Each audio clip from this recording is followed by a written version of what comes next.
going on, man? Just being on the best podcast on the HubNet. Oh, now he kisses up after his drunk statements a couple weeks ago. Well, see, I actually thought that might be fun to take your side since everyone shits on you with Hazel. Might be fun just to shit on Hazel all night. Ooh, wow. I like that. Gatr wouldn't know what to do with himself, though. I don't think Hazel would know what to do. He's used to getting praises all the time. And see, that's what makes it fun for me. Yeah. Because every moment I have at work, I just fuck with people. Oh, I like this. Because fucking with people forces them to smile when they've decided, I'm at work, I'm going to be unhappy. Oh, shit. So I just keep asking people, are you having fun yet? No, fuck you. You'd like to. And then they start smiling. And it, kind of fucks up their day and actually makes it better. Fucks up their day. Well done. Well done. Yeah, because they've decided that because they're at work, they're going to be unhappy. I see. Dude. So I just completely flipped that on its ass. It's hell, if I'm unhappy at work, my customers fire my ass. I have to be happy. I got no choice. That's your fault, though. Can't they fire you? Oh, they can always fire me. I have $300. Yeah, but they're not going to. What's that? Didn't you just say that they couldn't? Well, no, he said he can't give them a reason to. He has to be happy no matter what. I have to be cheerful. Or they could. I mean, can you imagine answering the phone going, yeah, what's up? AT&T, can I help you? Well, yeah. Like every call center ever? You're right. Now. Hey. I resemble that remark. That's why I said it. See, I already started shitting on you. Oh, here it goes. I like this. May have a title already. Big brain moves. Yeah, I like this. Big brain moves. Gator's wish come true. Hey, we could experiment with this for a week and see where it goes. All right. I don't know what the listeners will be able to know what to do with themselves. Like, what the hell? That's part of the fun. It throws them out of their usual track record, so to speak. Yep. All right, so then they're going to feel bad for me. They're going to be like, Gator's a dick. All right, so I get to be no one's going to feel bad for you. You shit on him for 180 episodes or whatever. So I get to be the smartass tonight. I like this. Yeah. Flip it on its head. Hell yeah. Hey, Fuck you, Hazel. So I'm the Bungie apologist this week. Oh, yeah. There we go. I'm going to be like, gee, guys, everything Bungie does is awesome. Say shit's broken and you've got Hazel covered.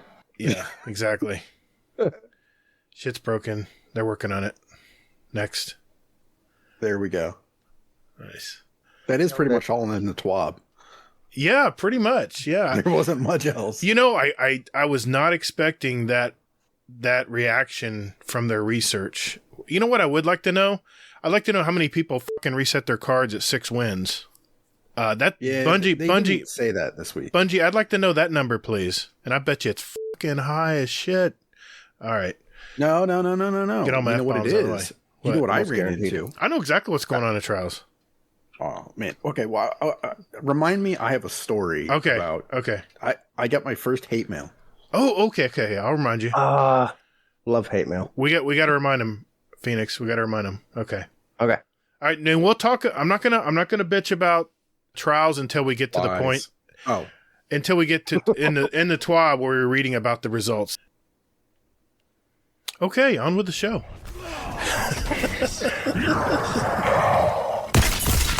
Guardian down.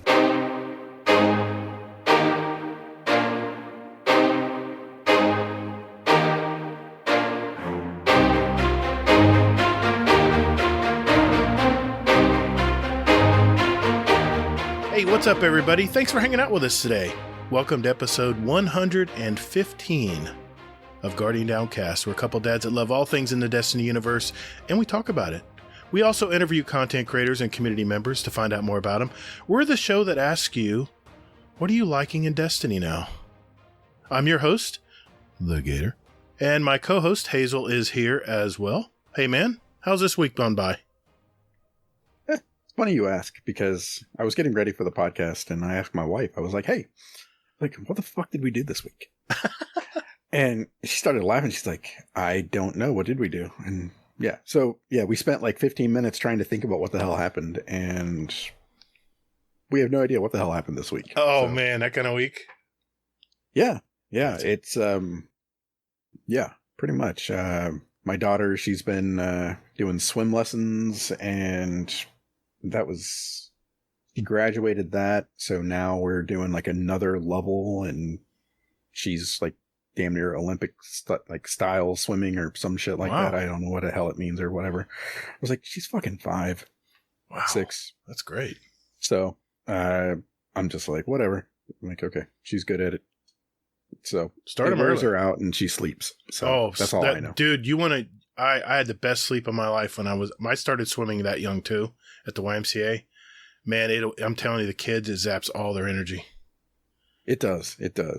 And she's really good at it, and she enjoys it, so that always helps. That's perfect. So, man. But unfortunately, she's been tired as shit all week, and she's been like a bear to get up in the morning for school. And this is my payback, because I was terrible when I was trying to get up. Uh-huh. I'm still terrible getting up. But yeah, it's absolutely hilarious, because she's just like, no, I'm not getting up. Like today, she got up, and this is actually the worst it's been. She like got up, got dressed, went downstairs, and then just slept on the couch. My kids did it all the time. You kidding me? I'd have to wake them up to get in the car. Yep. She's like, I'm eating breakfast at school. Wow. So she's multitasking already. She'll have that handful of Cheerios between the car and the front door of the school, right? Well, actually, they give her food at school. Oh, that's right. Yeah. That's right. Yeah, this blew me away. I was like, when the fuck did this happen? Yeah, they give so much food to kids at school. They don't want them going home hungry. Well, they want to give them breakfast in the morning so it gets their brain going and stuff. Yeah, and definitely. I'm just like, damn, my teachers didn't give a shit about me. They were just like pay me, you know? Yeah. Yeah. For some kids, school food is all they have. It's really sad. But yeah, don't bring the show down. No one bring the show down. Hey, what you drinking tonight? You drinking a beer or anything? I am. I got this one purely for my daughter because that's the type of dad that I am. It is, where the hell is it from? Pipeworks Brewing Company out of Chicago, Illinois. So there you go, Chubby. This is for you. And it's Ninja versus Unicorn Double IPA. Double IPA? Yes, because singles are not for me. I don't know. I was going to say something, but I won't go there either. But yeah, double IPA. So no idea what the hell that means, but it's a beer. I've got a. It's not seasonal. I do have 2 seasonal ones upstairs just for nips. So. Oh, you should have. Oh, never mind. Well, that's fine. We'll save those for later. Yeah, I've got a Voodoo Ranger Imperial IPA tonight. New Belgian blend. It's an Imperial India Pale Ale. So yeah. Anyway. Yeah, India Pale Ale is an IPA, just so you know. Yeah, it's a little acidic. It's a little fruity, little on the. I don't know. It's okay. Yeah, that's an IPA. But I really love Blue Moon. I've been drinking Blue Moons lately, and I'm like, I went to the refrigerator and I said, oh shit, I'm out of Blue Moon, so I got to go on a beer run this weekend. That's not Blue Moon's not beer. It tastes so good. I love that taste of that stuff. Oh god. All right, this isn't the beer podcast. So, anything else going on? Anything else going on this week? No, just my shame about you. So, that's it. Come on. I'm not a beer drinker, listeners, if you haven't figured that out yet. Let's see. My week, it's about the same, man. It's been just work, play Destiny. We didn't even go out much this week. My wife and I usually go out to dinner or something, but we kind of just stayed home this week. We didn't want to do too much outside. It was just a busy work week for both of us, and we just kind of chilled. We're watching a new show, which I'll talk about a little later. It's freaking depressing as hell, but I want to know what happens next. But hey, enough about us. Hazel, he's back. We have Nips? got no. Come on, man. Fluffy? No. Fluffy will be on later this year.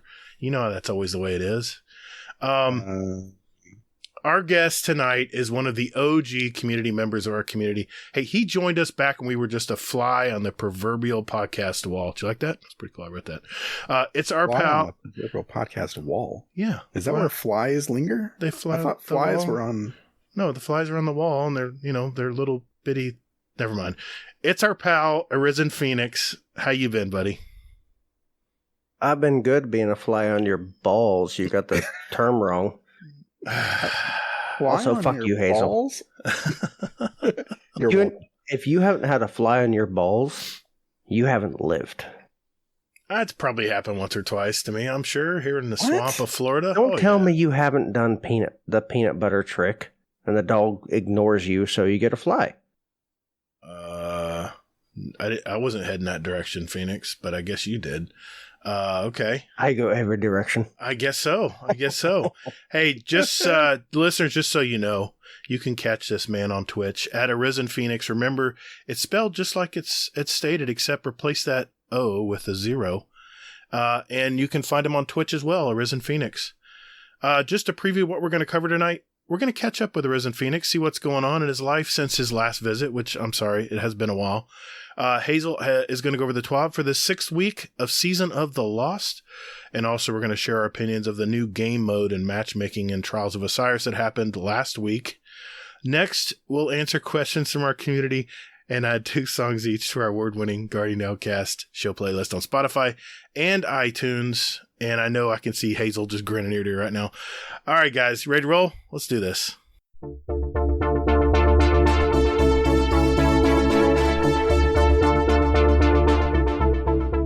Hey, thanks for listening to Guardian Downcast. You can find us on Twitter at Guardian_D_cast. Or, you can find us on Instagram at Guardian_Down_cast and see what pics our weekly guests want to share with you. Or Hazel, just visit our website at GuardianDowncast.com for all the contact information and where else you want to find us. And you can also play any past episodes you like in any order you like, right from your browser. Don't you or me, man. Anyway, so hey, Guardians, check us out, and later, Guardians. Toddles. Hey, that's my line, man. So, Mr. Arisenph0enix, how you been, man? I have to admit, I was thinking about guests for the show coming up in the next few months. I said, man, I have really missed this dude. All I remember his last famous words was "Rip Xanafan711" on our intro part of the cast you were on last time. And I said, man, that was so freaking timely. But how you been, man? Everything going good in your life right now? Yeah, it's going pretty good. I'm finally past the point of, mostly past the point of not being a complete scrub at work. I'm doing pretty much all the work. And kids are doing good. My oldest 2 are both doing choir in junior high and high school. And my youngest is the only one that's happy to go to school. Mostly so she can brag about her Fortnite wins. And things have been pretty good. Granted, I took a big risk. I wiped out my whole 401k from the last company I worked at, but paid off my car. I put brand new AC and furnace in my house. Nice. A lot of money. Yeah, and it is more. Go ahead. It's just for anyone else listening. Take whatever you think it would take to replace your furnace and AC, and at least triple it. Yeah. Especially these days. No joke. Yeah, I mean, supply. I spent 5 figures. Oh, wow. Yeah. Is that with the decimal?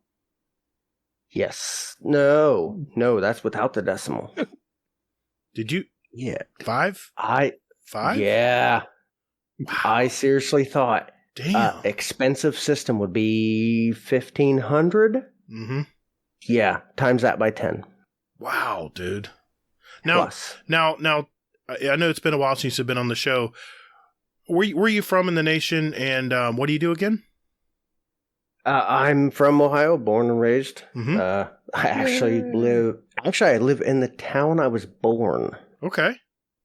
Then we moved 20 minutes away, and then we moved 30 minutes away, and I'm back in the town I was born. Nice. But I work at a machine shop in the QC department. That's right. Just making sure everything's going good. I've recently gotten experience in actually machining high tolerance parts. Ooh. Like, some of our parts are within 5/1000ths of an inch, which is roughly the thickness of a hair Wow. on your head. And I have to make sure it fits in that. Wow. Are we talking like aircraft quality steel here or what? Rarely aircraft quality. Actually, aircraft quality is half of that. Wow. No. Half of that at the maximum. Okay. Most of our parts are within 5/1000ths. Aircraft quality is within 5/10ths, which is 5/1000ths is 0.005. 5/10ths is 0.0005. Wow. So it's stressful. Yeah, I guess but so. I can now partially program one of our machines, the wire EDM, which is badass because it literally electrically erodes or evaporates metal, no matter the thickness. Just from water. It's wild. Yeah. Yeah. Well, water and electrified copper. Yeah. Line. They mix it with stuff. They mix the water with. It's like milky, right? It's like milky water. No, it's deionized water, like what you would put in the battery of your car. If it ran low. Right. Because deionized water is not electricity conductive. Oh. What makes water conductive is actually all the impurities in it. Really? So purified water is not conductive, but when it's purified to the level that we use it for that machine, it will actually, because it doesn't have those minerals, you can't drink it, because if you drink it, it will actually pull those metals out of your body. It's that depleted? Holy crap, man. Oh, yeah. Wow. My supervisor, he's like, oh, it's purified water. He drank it for a year. Oh. He got more sick that year than he did in his entire life. I bet he was iron deficient, too. Wow, that's crazy, man. He was everything deficient. Oh, man. So there's a lot of cool stuff with what I do, but ultimately it's measuring parts and making sure that awesome operators do awesome work. I hear you. And that is fascinating stuff. Who knew that? I mean, you'd learn something like that today, like listening to this podcast. Yeah. All the shit that we learned back in high school, there's like, this is stupid math, is my basic day. I remembered Pythagorean theorem 15 years after I learned it. I should have not fallen asleep in chemistry too much. It's more geometry. Really? Yeah. The stuff I do is like 3D geometry. Wow. So like making sure that the bottom of your desk is parallel to the top of your desk within 5 hairs, basically. Jeez. Yeah, and that's a broad range. Wow. Golly. Learn something every day. That is fascinating. Don't drink purified water, folks. Completely purified water. Clean water is good. Yeah. My bad. No, you're good. Most people don't actually know that. We actually had a guy come to our house to try to sell us completely purified water, and I said, okay, what's the difference between this and deionized water? And he got really nervous. I was like, yeah, no, we're good. I think we're going to pass, buddy. I'm fine with clean water, but if you take that much out, I know what it takes out of your body. Wow. We'll come back to that. Oh, shit. Yeah, he ran away. I bet he did. Big words. That's awesome. All right, sir. Well, fuck you, Hazel. Hey, you're welcome. It's one of the services I offer. Really? How much? What do I get for $20? Hey, $20 is $20. I'll do whatever you want. So yes, all right. Well, sir, so you make your rounds. You're very Discord promiscuous. So, yeah. So, what's going on in the Discords that you're in? Anything fun? Honestly, I'm in too many Discords because I have this driving mentality of I love to support people, but I don't have time to support all the people I want to support. So I am in a lot of Discords, but I don't hardly chat because I can't keep up, and then my anxiety kicks in, and I just see the bubbles on the left of Discord, and I lose my shit. I know what you mean, man. I really do. So I am here to support everyone, but I don't know what's going on. I love y'all, but when there's that many people, that's a lot of talking. Yeah. But I'm here for you if I'm tagged. If I am tagged in some way, I'll be there. Dude, we love our lurkers, man. Yes, we do. I mean, I lurk in a lot of Discords, and I love it when people speak up that you think aren't listening, and they're like, "Oh, look at that." Yeah, that happened today. See, when my wife isn't listening, I support people monetarily because I won't get caught. What while we're on the theme of podcast here, what is it about podcasts that you like? Why is podcast such a great medium these days compared to everything else in the media out there? What's the thing that we could do better, or what's the thing that we're doing right? Maybe, I don't know. Just throwing it out there. I was against podcasts at first, like, I don't know, 10 years ago or so. A buddy of mine was like, hey, Markiplier and Yummy Mash are making big money on YouTube. We could do YouTube or podcasts. And it's like, what the hell's a podcast? He's like, people just talking about, games or whatever. I'm like, that sounds stupid. And then at work, I had seen a trailer for Last of Us 2. It was a very early trailer. Mm-hmm. And there were people speculating on, there was a, what the hell was his name? From myths or, like, old Viking legends of a guy that he went through the labyrinth and killed the Minotaur. Anyway. Okay. It'll come to you later, trust me. Yeah. But anyway, they had the guy's name on a poster in the background of the trailer, and they were like, okay, well, ultimately that was a story of hate and the regret that comes after. Hmm. And I brought it up to yes. I think so. Who was it? I think it was Perseus and the... Oh, yeah. That was Zeus's son, kinda. Well, yeah, it was Zeus's son. How is there a son, kinda? Well, Zeus was messing around with a mortal, and that's Perseus. That still makes him Zeus a son. was Deuce Bigelow, man gigolo, but actually got action. Right. He's Zeus. He can do whatever he wants, man. Yeah. Would you sleep with Rob Schneider? Oh, I would 100% sleep with Rob Schneider. Thank you for that soundbite. Thank you for that soundbite. Yeah, I think the poster actually said just Perseus. And okay. So I brought it up to one of the newer guys at work, and he's like, well, that's fucking stupid. No. And he was so obstinate that, the first Last of Us was about love.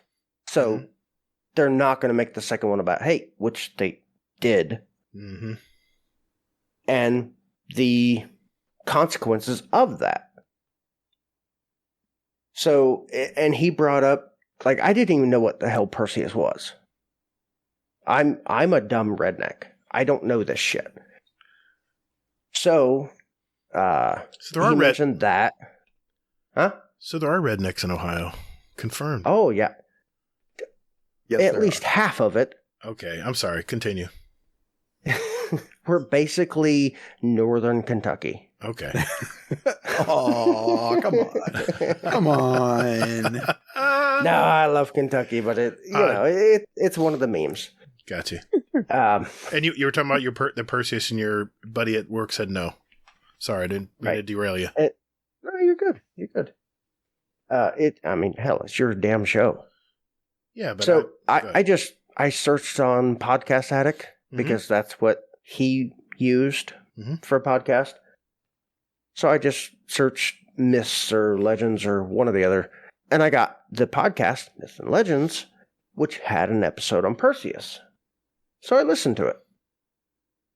I was like, that was cool. What else you got? Mm-hmm. So I was listening to that, and I was working 8 hours a day at a mind-numbing job. Mm-hmm. So I was like, I wonder if there's any podcasts about Destiny. Wow. Holy shit. And so I found Ghost Stories. So I started listening to that, and I'm like, okay, what other podcasts do the lore? And I found Guardians of Lore, maybe. I know their icon was like the tower or something. Anyway. I got you. So I started listening to that, and JC Jesse was a guest. And I'm like, okay, he's weird. But he's kind of fun. He has some funny lines. And he has okay, I'll try his podcast. And it was like episode 22 or something. I'm like,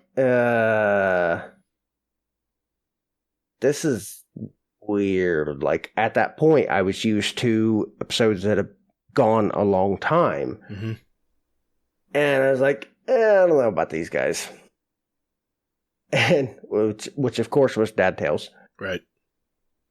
So I gave it like a month or so. I was like, I'm going to try those guys again. So I listened to them again, and I'm like, these guys are the best fucking thing to ever exist. So I went back as far as I could, and I listened to every damn thing, because again, I had 8 hours a day at least. I went all the way back to Arisenph0enix. Listen to anything. Yep. Aside from, I'm a guy that if I find an album I like, that's all I listen to. So podcast opened up my world. Yeah. Nice. So podcast took over everything. I listened to all of Dad Tales, which led to, I believe, Potato Thumbs came first. Right. And then Barely ADS. And it just kept exploding. And I'm just addicted. I'm the same way, dude. I do menial work all day. A long walk for a short drink of water. I'm sorry. No, it's okay. No, I'm glad. I thought you answered that very well. That's kind of what I wanted to hear from you. Yeah, and by the way, there's no one like JC Jesse. No, he is. For better or for worse, he's a rare breed. Yes, he's a badass. He is. I like that guy. I like that guy. Yeah, yeah. I'd toss this salad. Another soundbite. All right. We got a lot of them tonight. Sweet. Oh, there's more to come. Yeah, we're only like 15 minutes in? 20 minutes in? I'm going to have like 10 titles tonight. Yeah. This one will That's what I do. Like, stay till the end. There you go. That's the title. Yeah. Oh, I'll save up something for the end. Oh boy. I'm excited. Yeah, you are. Right. My nipples are hard. Thank you for that soundbite. We're just going to keep doing this, and Gator's going to have a mental breakdown. There's so many sound bites. It's going to be like scanners. I'm like, I don't know where to put them all. You can cut out whatever you want. I just don't want to make more work for you. No, you're fine, dude. You're fine. Yeah. All right, sir. So, let's see here. Besides Destiny, have you been playing anything else? I have been obsessed with Final Fantasy Online. I've been playing the absolute shit out of that and paying a ton of money for it, which there's another reason. If you ask the why do you game, that'll lead more into it. Okay, well, let's... I got a question. That's wait a minute. a fucking question. I got a question. You know, Hazel brought this up. Why gaming, dude? What is it about gaming that is making it your hobby today? Wow, that sounded really original. Fuck, I messed that up. I'm sorry. But there you go. We laid it all out for you, Arisenph0enix. Y'all the best. You're the best. Never gonna get you now. I don't know the words, but I'm gonna do the tone. Anyway. I actually got to thinking about this. It's a beautiful damn question, because for the last 3 months or however long it's been since the first time you asked that question, that's been stuck in my head. Like, why do I game? Mm-hmm. And the escapism is a brilliant answer. Yeah. And I mean, that just covers so many bases. But the more I thought about it, the more I realized actually the reason why I game is because, yeah, I'm into self-deprecating humor, but it's also because low self-esteem, stuff like that. Like, I have the mentality that I never feel like I ever do enough, no matter what I do. So when I come home and I load up a game, when I beat, Crota's End with just me and my buddy, that was a tangible accomplishment that I made. Like, it didn't matter what I did at home because no one acknowledged it. When I did something in a game, I had a constant reminder that I did that. And it can't go away. It doesn't depreciate with time. So my reason for gaming is to feel a sense of accomplishment that my own brain can't take away from me. Nice. Wow, I think that's the best fucking answer we've ever gotten for that. Well done. You know it's a good answer because Gatr said fuck. Yeah, I don't say the F word very much, but that was good, man. I like that answer. I love that answer. Yeah. So, nice. So you said that led into Final Fantasy Online. Right, because I feel like right before the Moon expansion with Eris, Forsaken. Well, Shadowkeep. No, Forsaken was good. Shadowkeep, like, Forsaken stressed me out. Yeah, me too. But I had a friend to play with, so it helped. But once whatever you just said, Shadowkeep came out, I felt like it was a lot of work. So it kind of paralleled with all the things I needed to do at my new house. So it just overwhelmed me enough to crumple into myself. So I didn't even play Shadowkeep until 2 months in. Okay.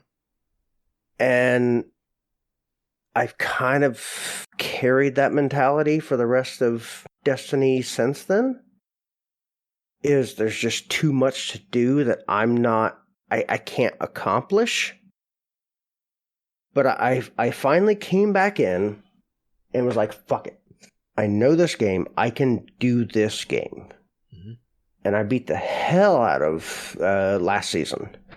I wanted to come back when Aldrin became Crow. But fuck Crow. Fuck Aldrin. That's not a good story. I don't know why. And it's unpopular opinion. A lot of people love Crow. And hey, have at it.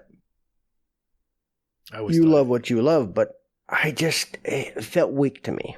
I always thought he was a dick. Crow Aldrin. or Aldrin? Both. I mean, Crow. Oh, all right, yeah, Crow. Yeah, Crow was vulnerable. Yes. Okay, but Aldrin was such a prick that I didn't even care when he became Crow. It's like, so what? Moving on. Right now, granted. Now hold on. You can't mix Crow and Aldrin. I know because they are a different person. I understand, but my once he resurrected. But I did the same damn thing. But even when I gave Crow a lapse, ignore Aldrin, ignore him being a douche, it was because he didn't trust us, and that's fine. I don't trust a lot of people. But Crow came in with this lame-ass sob story, and I was like, I don't care about your sob story. It seemed too basic to me, so I'm like, I don't care. Boo-hoo. Have you been following this season's story so far? I sadly have not. It's okay. Like, I want to follow it, but and everybody have fun with this season. I decided that I was going to ignore it based on the fact that it could have been so much better if they had not told us. Yeah. Like the reveal for the next queen? DLC. Right. They spent 45 minutes telling us she's the next bad guy.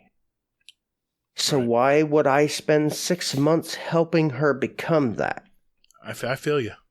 I would have played the shit out of this season if they had not spent 4 times more time telling me that she's the next bad guy. You know what? This is the first time Bungie has done that, at least in my memory, where they've actually spoiled the next season. From my memory, yeah.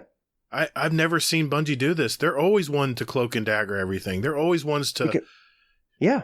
Well, I think that's because at the time, I mean, they were sort of drowning. Well, you know, and they needed to get on the good side of the they had to crowd. push a 6-month season. Yeah, you're correct. And give people reason to play it. And I get that. Yeah. They probably panicked. I would have played this season. Yeah. If they hadn't told me the person I'm trying to help is the next boss. I totally get that, man. Why would I help them? Yeah. Yeah. I tell you what's good though, Phoenix, is knowing how. I tell you what, a reason I would tell you to go ahead and jump back in and play. And the stories are weekly, by the way. They unload just. I mean, it's literally what's it take, Hazel? 35, 40 minutes to do each week's story total. Tops. Because you have to run the 6-man thing and trigger the story, the continuation. But I'm telling you, the reason why I think you should run this season's story is I think this season is going to make us understand how Savathun works, what she's thinking about. I don't think so. You don't think so? That's the reason why I'm considering, like, most weekends I don't have much going on because the other downside of playing Final Fantasy is my wife is into it because I talked her into it. So it's like watching a show with my wife. Good job. Which is god awful. Oh, no. I have at least 6 shows I never finished because I told her to catch up to me, and she did. Oh. And I haven't watched an episode since. Oh. Because we have limited time. I mean, we have 3 girls. Sure. I work full time. It's limited time. Yeah. Get it. How old are your girls now? So, my oldest, it will be 16 December 15th. 16th. God help 15th. Ooh, gosh, I'm messing. That's a tough age, man. Then my middle daughter will be 13, or is 13. Oh. And my youngest is 10. Yeah, you have 0 time, dude. You got 3 girls in their teens. Oh, you got 0 time. Well, and I decided I wasn't spending enough time with my kids. I get it. Because I'm working. Yeah. So Mondays and Wednesdays, we were watching Flash. Well, we caught up to everything available. So in the same Flash universe, because they loved that, we're watching Arrow now, which is sketchy for having a 10-year-old in the room most of the time. But the most resilient to it, my 13-year-old, is now all about it. Nice. So Mondays and Wednesdays, I watch now Arrow with them. Tuesdays and Thursdays, the wife and I play. Well, I get home, we eat dinner, and then we go play disc golf, and then we come home and play Final Fantasy, which gives us like an hour and a half, 2 hours to play anything. which equates to nothing. Now, do you guys play disc golf, just the two of you, without the kids? Yeah. Dude, The that is so youngest important. and middle has decided that it's boring. Yeah. That's a good thing. The oldest will occasionally play. But yeah, that's the bonus is... Yeah, it's I'm telling you, dude. Saturday is open to the oldest because she's the only one that has interest. But Tuesdays and Thursdays are the wife and I's night to actually just get away. Mm-hmm. It's like a mini date. It is. And it has done so much. Do you guys have good conversations while playing? Because it's pretty quiet Oh, up yeah. there, isn't it? Yeah. Oh, yeah. See, it's walks for me. There's occasional times where, yeah, there's a lot of people on the course and a lot of people around, but it gives us both a challenge to work towards together. Nice. And I have been anti-sports since I was born.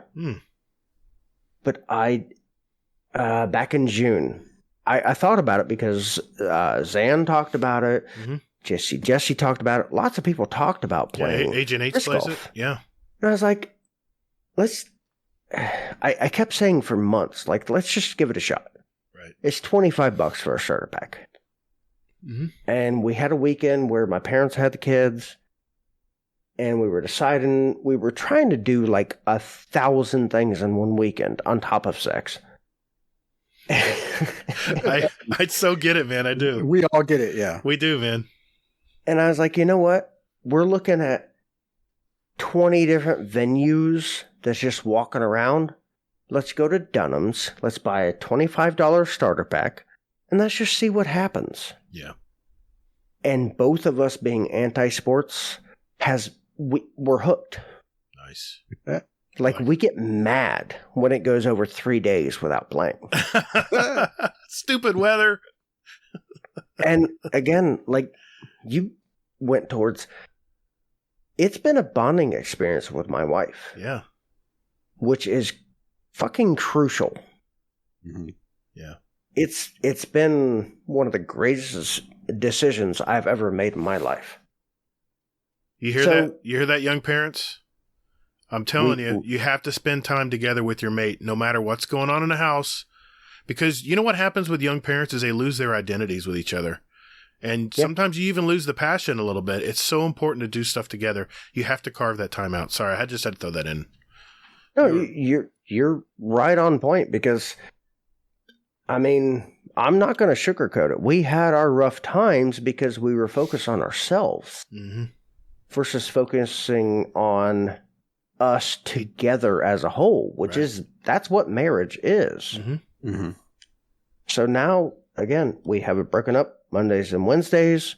It's me and the girls. We watch a show. Tuesdays and Thursdays, the wife and I play disc golf and play a game. It's been split lately.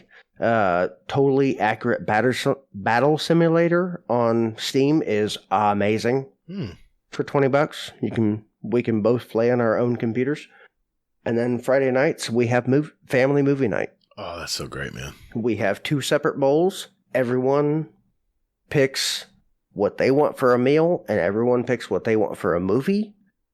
And every week we rotate between the 5 of us, youngest to oldest, who picks out of both bowls. And it has stuck like super glue, and everyone loves it. Even if it's a shitty movie, we're doing it as a family. Yeah. And we all shit on it on Mystery Science Theater 3000. I love that show.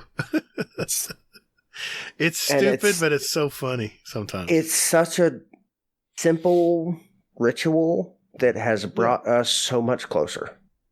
That's and amazing. My buddy at work said, "Oh yeah, every Friday night we watch a movie together." I'm like, "Okay, I'm going to amp that up and steal that." Oh yeah. And it's wonderful. I look forward to every Friday night, not because I have a weekend, but because I get to spend that much time with my whole family. It's awesome. How long you been married now, Phoenix? We just hit 16 years. Good for you, September 2nd. Awesome. Nice. Good for you, man. Congratulations. You're doing it right, man. I hope so. Not that I'm some fucking... I hate that when I do that. I'm not. Wait, I'm you've been not married like 40 years. No, god damn it. It'll be 29 this November. Okay, not 40. That's awesome. Thanks. That's awesome. I thought you I meant had by to get he's a doing dig, it right. I thought but you meant that that he's is- doing it right. You know how to work We're doing it right. You're working it right. They haven't had kids in 20 years. I doubt he's doing it right. Shit. That's a good. But yeah, go ahead. 29 years is fucking amazing. My parents just Yes. celebrated 55 today. They never listen to this show, but happy anniversary, Mom and Dad. 55 years for them today, and That's an amazing feat. You know what? It helps. Tops the milk crate challenge by like 20,000. You know, That's a real accomplishment. It's just good to have good role models like that. You know, and I know everyone 100%. doesn't have that, but they're so great. They've done so many great things. You know, that's a good transition though. Why don't we transition to this last part of our little catch-up segment here is what we've been watching and playing. You've kind of mentioned what you've been watching and playing. Is there anything else you want to mention that you're dabbling in entertainment or other games? I covered the games. Yep. As far as shows and whatnot, Infinity War was ass.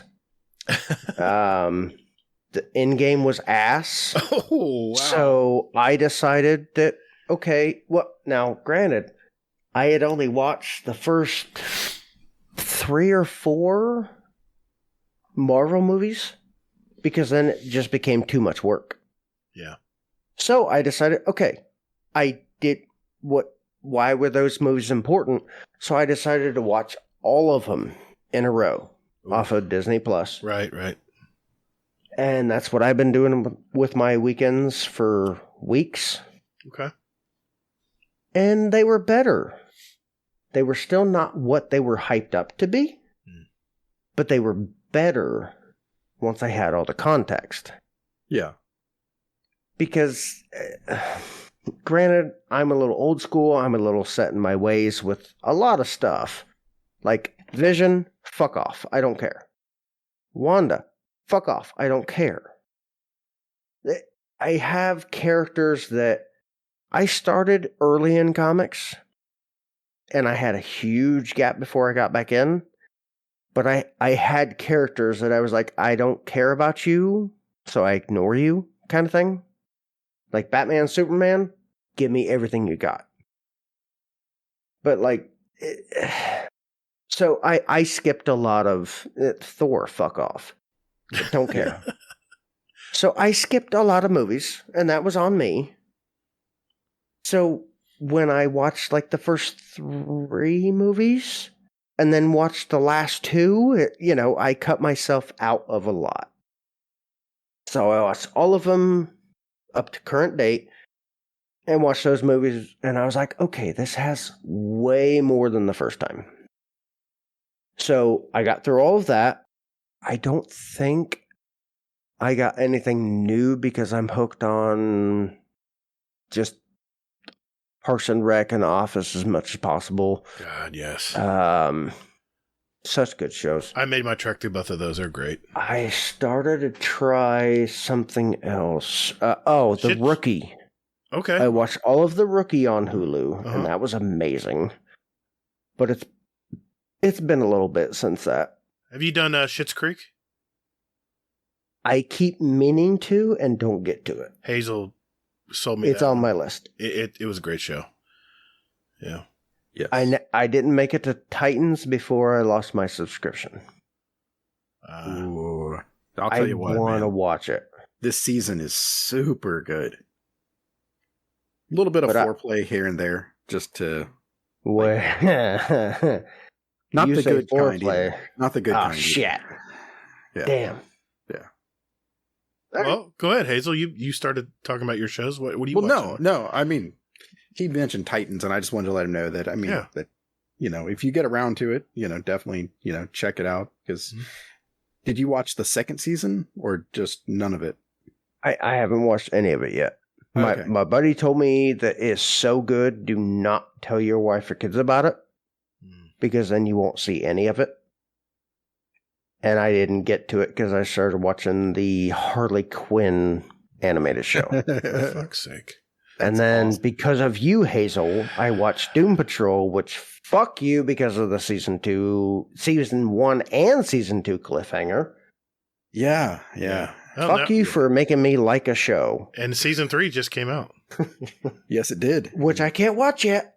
It's glorious. Yeah. It is. Glorious. I haven't started it yet, but I'm gonna. Yeah. Have you watched any of it, Gatr? Oh hell yeah! I'm caught up with you, dude. I'm waiting for season 3. Did you watch it? Believe me, I've been watching it. I love that show. It's HBO, dude. You Come can't on. give him shit. He watched Devs, so fuck off, Hazel. Yeah, Devs. No. Devs is crazy. Best show ever. Yes, I'm He glad. watched it. That show. So- I know that amazed me. I mean, I got this message at like 2 a.m, and he's like, "I'm watching Devs. I kind of like it." And I'm like, okay. It's And like then a train wreck. And all he said was, "Keep Oh, going." it was awesome. He said, "Keep watching it. Keep watching it." I'm like, okay. Yeah. It's like, what the hell? And then like Mhm. 4 days later, I get another one, and he's just like my brain is broken. I mean, Pretty It was much. so good. Yeah, pretty much. Yeah. So fucking good. Yeah. hey, see, I mean, I'm glad. You only somebody heard about it listened for to me. 3 years. I know, but I'm a little it's stubborn. okay. I'm a little stubborn, set in my ways a little bit sometimes. But Well, so am I. Every restaurant I go to, I order the same thing every me too. time. Me too. My I wife don't want hates to it. waste money on something that could be shit. Exactly. I like consistency. Yeah, you See- get me. You get it, man. Hazel orders something new because he's an asshole. Yeah, I agree. do. I order something new every damn time, and you know what? Inevitably, this is what happens. I'll tell you this: no matter what fucking restaurant we go to, my wife gets the same thing every goddamn time, or no matter what, or no matter where we go. Because she's she gets it. smart. I'm gonna just keep on with my story. So I get something new every time. My disappointment is palpable every time. And then she's just like eating hers, and she's like, "You want to try mine?" I was like, "Yeah, sure." And I'm like, "Damn, that's really fucking good." But I never order what she ordered. And it's just like scrub mentality, I think. No, you know what Yeah, though? but that's also you know you like what she had, so Yeah. change is good.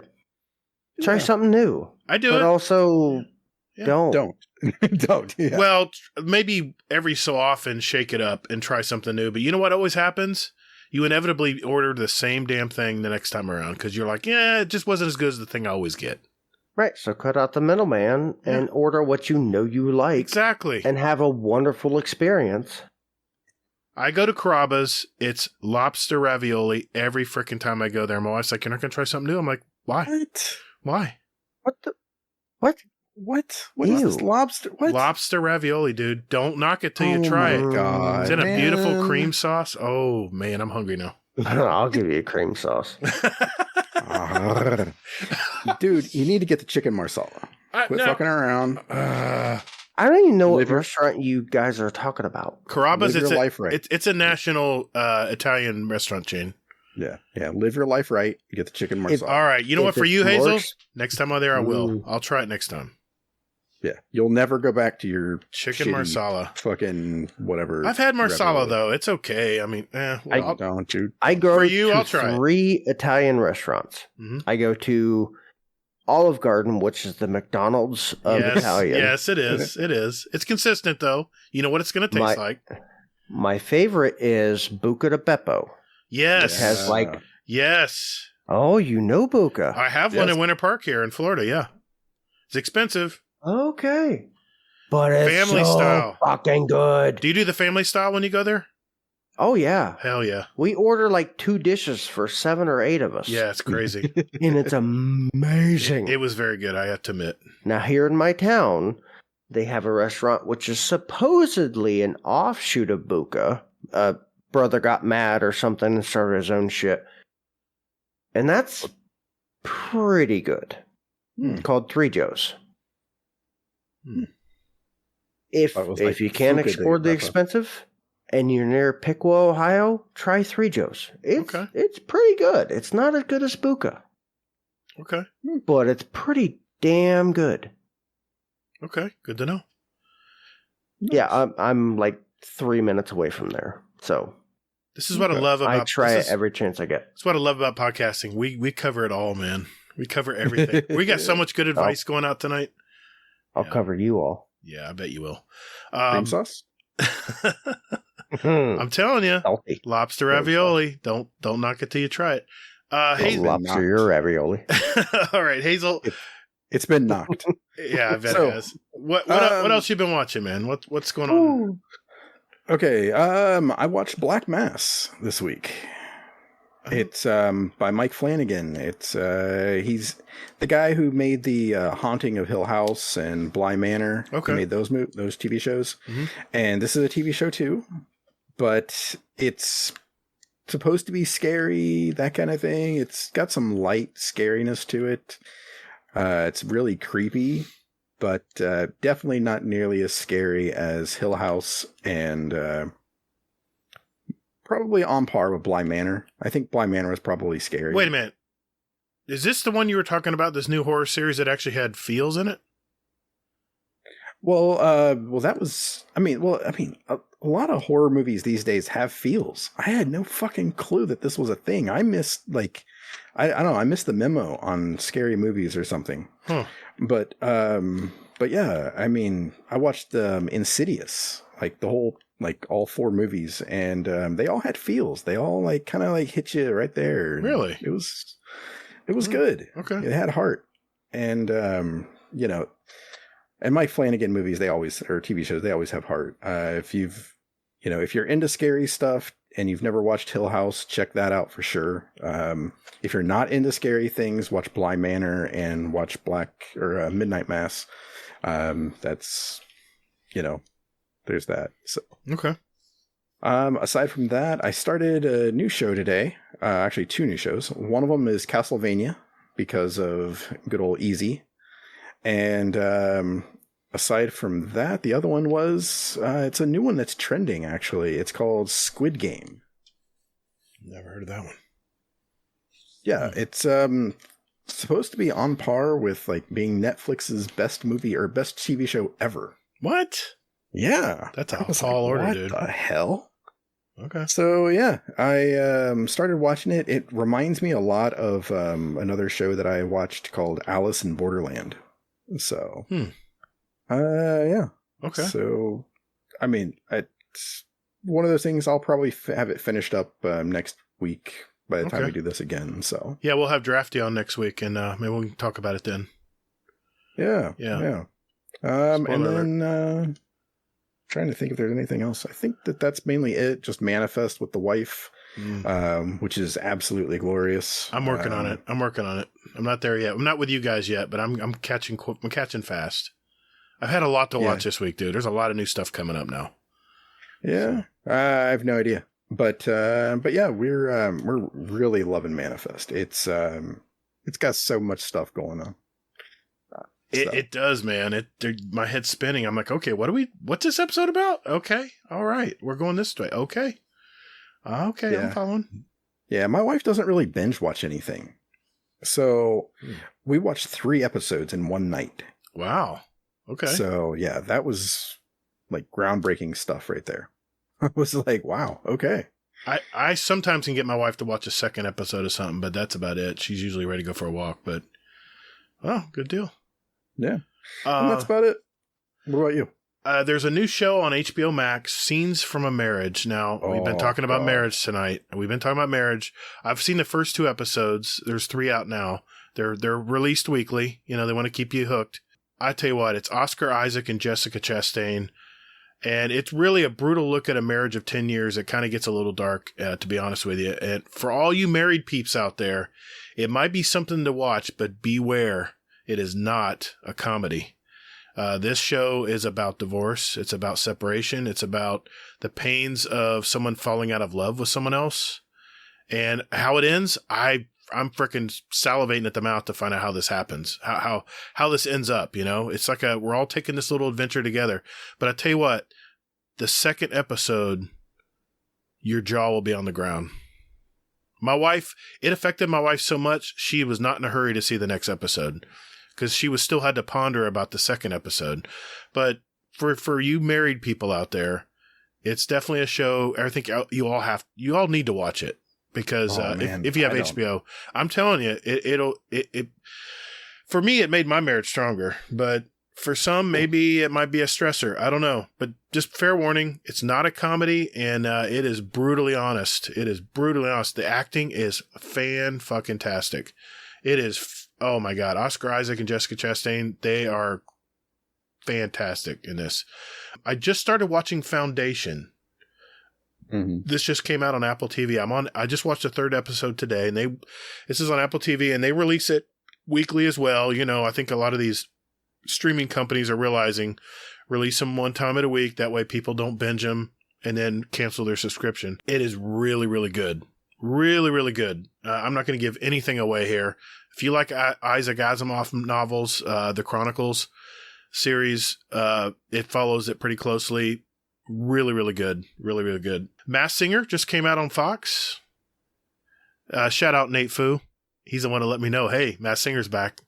Doom Patrol, I haven't watched yet, but it is on HBO Max also, and I do plan on watching that soon. I did watch one movie. I know it's been a while, but I went to with my parents, my wife and my parents, and we went and saw the new Clint Eastwood movie, Cry Macho. Let me tell you, this pains me to say. I mean, this really hurts me in the heart. Waste of fucking time. Don't waste your money on this movie. I don't know how Clint Eastwood got drawn into this movie. Maybe someone had some dirt on him or something, but this was the worst movie I've seen this year. Terrible, terrible. No story, no plot. It was just a horrible piece of shit. Don't even go near this movie. It was terrible. Cry Macho. Don't watch this movie. If you want to watch it free when it comes to streaming, fine, but you'll thank me later. And we have some movies we are going to be watching, my wife and I, coming up here. Just a quick list. I am going to watch Venom, Let There Be Carnage. I'm trying to talk my wife into going with me. Dear Evan Hansen, Cop Shop, The Many Saints of Newark, the Sopranos story. No Time to Die, that's the 007 movie. Dune, of course. Ghostbusters Afterlife, that's November 19th. The Last Duel, that's this month. King Richard, which is about the Serena sisters, Serena and Venus. That's November 19th. That's going to be good. And we got a ton of movies still to see in December. And I am going to the movie theaters because I do have my Stubbs membership, Mr. Elmer Fudd. Famous plug. Yes, it is. It's worth the money. $20 a month. You get I wouldn't say it's worth the money right now. 3 movies a week if you have the time to watch 3 movies a week. We usually see a couple movies a week, and it pays for itself in just a week. So, and it's on any screen, IMAX, the Dolby theaters and all that good stuff. The Morning Show just came out with its new series. I haven't seen it yet. I plan on watching that. I'll let you guys know if that's good. You know it's probably going to be good. And my wife and I are finishing up the 2nd season of Ted Lasso. So, let you know how that turns out. But that's it for us. You know what? Let's move on. We've been talking and catching up here, and Phoenix, thanks, man. I appreciate your candor, and it's good to see you're doing well. And I love that you have this routine with your family. That is so important. That is so important these days, man, is to have that routine and knowing the kids know, it's Friday night. No, I'm sorry, friends. I got a movie night with my family. I love this. Great idea. It makes a huge difference. Yeah. But Awesome. I don't believe Hazel. I don't believe Arisenph0enix has done a speed run this year. I think you're right. I don't believe he has. Yes. We're going to do that right after this. Call the Praxic Order, call the Thanatonauts, the Jinsen Scribes, call everyone so they can witness you. All right, boys and girls, it's that time of the week. This is called the Speed Run. This is where we have a database of over 250 randomly asked questions. And Arisenph0enix here. We'll have 90 seconds to answer as many as you can. These are short 1 or 2 word answers, and at the end of the year, the guest with the most answered will win a prize and title of 2021 Speedrun Champion. The questions are randomly asked. No one can memorize the order, and just quickly answer what comes to mind. Tonight, I'm going to answer the questions? No, I'm going to ask the questions. Damn. I'm going to do it all. I'm going to do it all tonight. Fuck it. I'm going to do it all. I'm going to ask the questions randomly from the list. Hazel's our timekeeper and quality control expert. In the event of a questionable answer, Hazel's decision will be final. Startian and Admiral Nips are our current co-leaders at 39. So you ready to do this, Arisenph0enix? Let's do it to it. All right. Ready, Hazel? Sort of. I'll wait. Second. I'll wait. Oh, did he just blow his load? I think he did. Ooh. And there's your receipt. Okay. Money shot. Awesome. Okay, I'm ready. Let's do it. Here we go. 3, 2, 1. Warlock, Titan, or Hunter? Hunter. What's your favorite animal sound? Ah! Void, solar, arc, or stasis? Solar. How long does it take you to get ready in the morning? 5 minutes. Favorite ice cream flavor? Chocolate. Water or milk and hot cocoa? Milk. Should there be freelance solo strikes? No. On a scale of 1 to 10, how cool are you? 9.5. Do you have a tattoo? Yes. If you could choose, who would voice your ghost? Nathan Fillion. Simpsons or South Park? Simpsons. What's the best sandwich? Italian. Gatr or hazelnut? Gatr. Strikes, Crucible, or Gambit? Gambit. What's your favorite Destiny planet? Ass. Hot. Earth. Hive, Taken, or Scorn? Taken. Tacos or burritos? Tacos. Beatles or Led Zeppelin? I hate them both. Zeppelin. If Destiny Universe was real, what planet would you visit first? Venus. Favorite armor exotic? The metal, the blade arms for Hunter. Apples or oranges? Apples. What's one thing you own that needs to be thrown out? My kids. What number am I thinking of? 7. Plain or peanut M&Ms? Peanut. Beer or wine? Beer. Number 1 or number 2? 2. All right. That was solid, dude.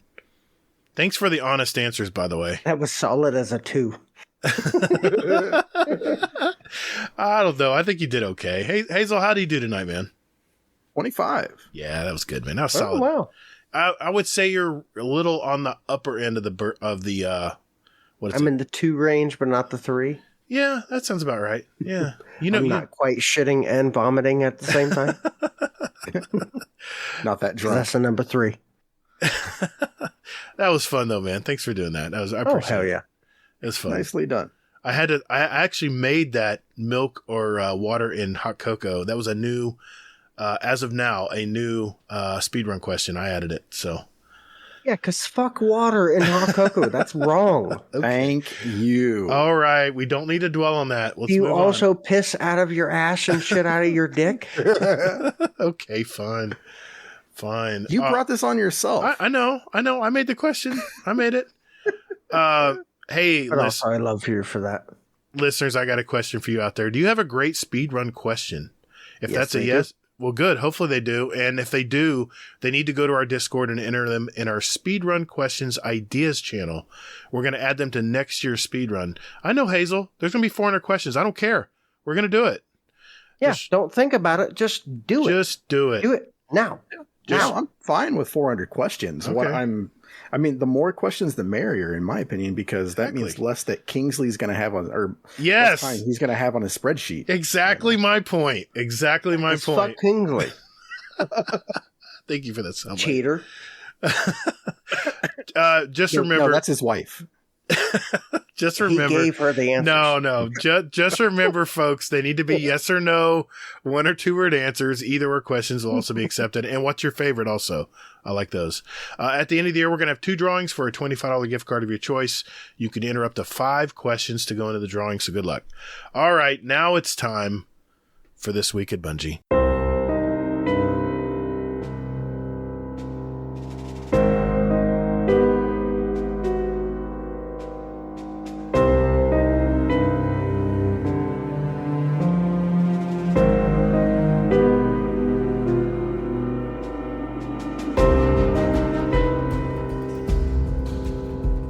All right, This Week at Bungie, 6th week of Season of the Lost. What do we got this week, Hazel? I can't wait for the rest of the 4, 5, 6 months that we have left to hear. I'll do it every week. As long as I remember to. 18, 32. Oh God, don't get me started. Oh shit. Yeah, that's not going to get old. Okay, so the TWAB is out, and it's neither meaty nor girthy. So, like our guest. So. Yeah. Okay. So, there we go. All right. So they start off with basically stating that they've made some changes to Iron Banner, and apparently no one noticed these changes except for Gatr. But they raised the target score from 125 to 150, and they also adjusted the mercy threshold to reduce the number of games that end shortly before a team reaches the score target. I have to tell you this. Everyone was asking me, why is the game lasting longer? I'm like, yeah, they raised it to 150. I think I answered that question like 10 times playing Trials so far. Trials, damn it. Iron Banner so far this week. And I tell you what, we had a mercy 84 to 6. And that's how long it took before the mercy kicked in. Yeah. Just crazy. I'm not going to dabble with Iron Banner any longer. Oh, come on. Again. No, I'm sorry. I just can't do it. I just don't like the chaos. I like the orderly, I like the trials. I tell you what, man, it has been, I've been playing with the clan 2 nights now. It has been a great time both nights. Shout out to I want to play. I want to play with clan. the clan. I do, just doing PvE things. Not, yeah, I got you. I'd rather drive a nail through my fucking nuts. Yeah, you play Trials. Never mind. We'll get to it in a minute. Hey, no, I'm serious. I would rather do that than to play Iron Banner. Really? It's not fun to me. Well, the reason there's really nothing for me to get. I mean, I've played so much Iron Banner. There's really nothing left to play for other than the 4 Pinnacles for the bounties, the Pinnacle bounties. That's about it, though. But you know what? I don't care. I don't really care what the reward is. I just I have laughed so hard the last couple nights, just bullshitting with everybody. It's been a great time. So thank you to all the clan out there. It's been a great time. Yep. I'll get in maybe for some control or trials with people, but I'm not going to do Iron Banner. Fuck that. I just had to mention that. Too many sweaties and tryhards. So, all right. So, in case anyone didn't know, Trials is offline this weekend. I saw somebody that Easy Gaming. He mentioned it in the Discord. Yep, exactly. Yeah, he was been away for a little bit. I was because it's funny you mentioned like you type about lurkers, and I was like, hey, there you go. I was just gonna say that we had that happen today where like 2 or 3 people came in like just for the first time in a while, and I was like, oh hey. Yeah. So Trials is offline this weekend. They're retooling it, and then they go into a clinical trials debrief. Oh yeah. Dun, dun, dun. Let's hear it. So this was basically so last week with Trials was the cap the zone with Trials, and they go into some detail. Solo win rate remained at 27%, and solo blowout rate was 37% prior to enabling the flawless pool, and it dropped to 30% after that. So, not too shabby. And then they said non-competitive matches, basically 5-0, 5-1, were at 55%, and then it dropped to a whopping 51% on Sunday and Monday. I've got an explanation after why. The flawless pool. Yep. Well, so do I. And it leads to a story that I have about getting some hate mail. So, then they saw matchmaking that it was always less than 50 seconds. They said it did go up to 75 seconds due to an error that they found. And the matchmaking, right? Yep, exactly. But the population overall was at 667,000 players, down only 33,000 from the week 2, which is pretty cool. Still very high, by the way. Yeah. And then it had 220,000 players going flawless. So basically just about a third went flawless. So that's pretty cool. They did state that they had 100,000 fewer matches played overall, which seems kind of weird for that, but I don't know. I don't get paid to do the math for them. I can tell you why, but go ahead. But one cool fact is that they said that the mid-range skill player aka the average Crucible player, is playing Trials for 1.5 to 2 hours more on average. That surprised me. Not me. It surprised me. Why you? I'll explain. Why did that surprise? I'll explain in a Oh, minute. Jesus Go ahead. God. He's sandbagging. I'm not. Warcry. He's sandbagging. No, I'm not. Meanwhile, the average player, basically, their status basically never changed. The time they played never changed. For the high skill players, yeah, right. Yeah, they're going to do what they're going to do. Nothing's going to change there. Well, yeah, exactly. And then they did find a bug in the matchmaking pool that they mentioned before. Basically, it was like a flawless mini pool for some reason for the first 2 wins on the card. So if you beat those 2, then it puts you into a little flawless pool. No shit. That explains it then. Okay. Yeah, so they found that. They're going to fix that in the coming weeks. Okay. So there you go. You can be aware that that's a thing for a little bit. And then aside from that, so yeah, again, that is going to stick in there. So don't expect that to get fixed anytime soon. Then here we go. Okay, so we'll go ahead and we'll finish up with the Trials talk, and then we'll get thoughts. So, because Gatr is chomping at the bit to say something. Biting my tongue right now. Yep. We're so lucky.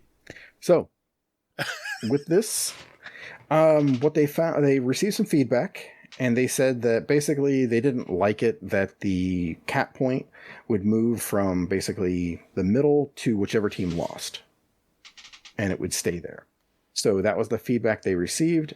But they said that they did that because when they left it in the central location, it was dull and was just boring because you're all, trying to fight for the same place, and it didn't make any difference. But what they did have a fix for this, coming in probably December at the earliest, is going to be that they're going to have it rotate in the middle. So if you think about it on the same map that it was at before, it'd be in the middle point up on the bridge. It could be on the left side. The B flag. Well, B flag would be the other side, right? Mm-hmm, right. But I'm talking about on the outside portion of it. Oh, maybe, yeah. Yep. It could be over there. But they're going to get away from it being in the spawns, basically. So that's a pretty cool thought. I appreciate the sentiment there. The other thing they're doing is they are removing the gain super energy on capture from the capturing the zones. Okay. Because what they were doing was that teams were kind of cleaning up like whoever they were fighting against, and then they were still standing on the cap point, and they were getting super energy on top of the kills. So it was snowballing that way. So can I just say real quick before Gatr goes off here, is that I love the fact that Bungie is this responsive, because it seemed to me for the longest time that Bungie didn't give a shit. When it came to Crucible, oh yeah. That it just sort of was like, oh, that's a thing. Okay, we'll just put it on the list and we'll get to it when we get to it. It doesn't matter. But now, it's like they're actually focused on this shit and they're trying to fix it. You know what, though? In a timely manner. I have a thought about why they're doing this. It's because of the long season, dude. What's the one thing that's going to carry this long season? It's going to be PvP. A PvP game, everything is different every time you play. It's an adventure. Every night you jump on, every day. It's an adventure.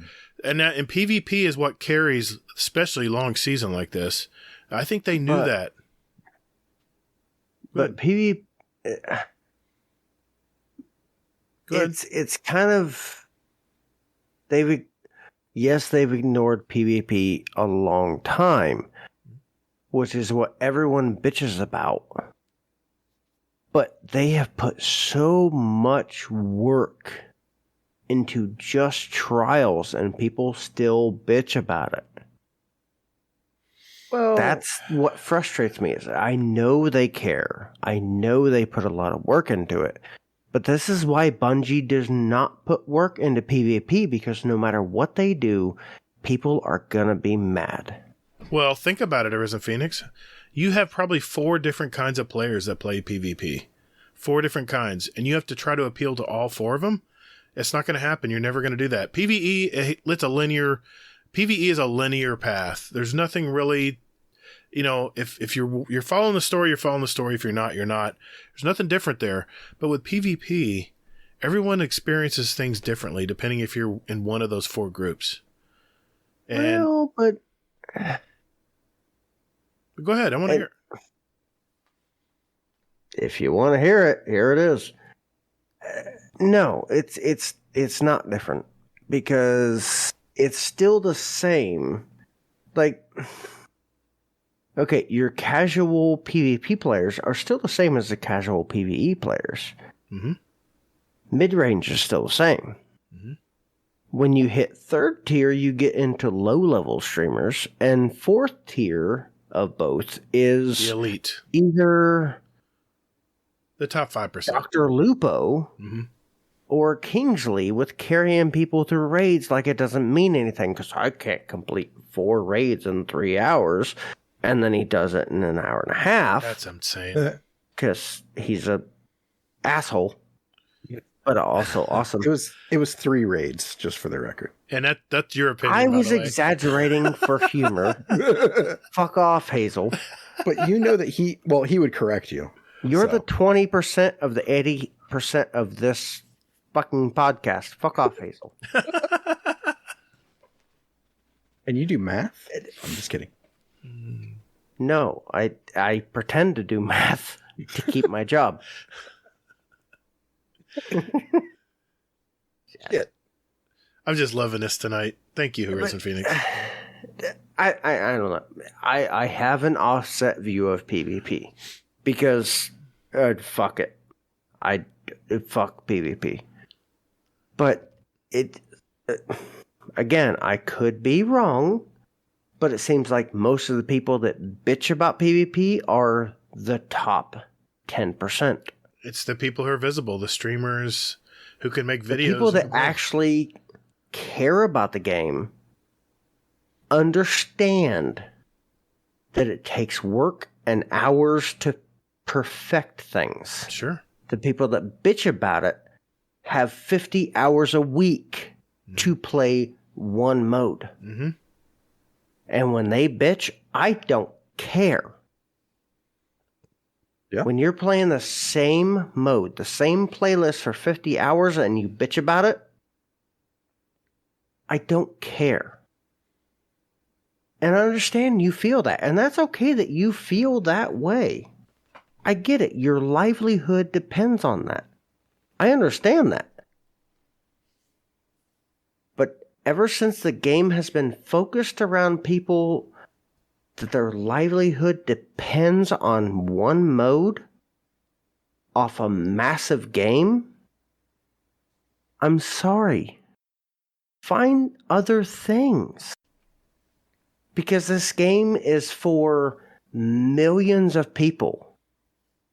Not one person that could make 21,000 over 20,000 a month. You know what, though? I hear what you're saying, but I was watching Firing Range. It's a PvP podcast, and I think it was Drewski and Kimmy Cakes both said things. Actually, I think they all agreed that they didn't care how Bungie decided to do what they do, as long as it brings the population to the game. Because let's face it, Trials was dead. Trials was dying. They were losing 100%. They were losing players every month. They were losing more and more players. More and more people were just like, you know what? Fuck this. I'm going to go play the story because I know that's fun. And I am all about, I'll clarify, I am all about making Trials worthwhile. Yeah. Because, let's be fair, there's raids for PvE, and that is huge content. Mm-hmm. So, PvP players that bitch about Trials being garbage, that makes sense. I'm behind them. But general PvP, Okay. like, I've never made it flawless. Ever. It's a cool feeling.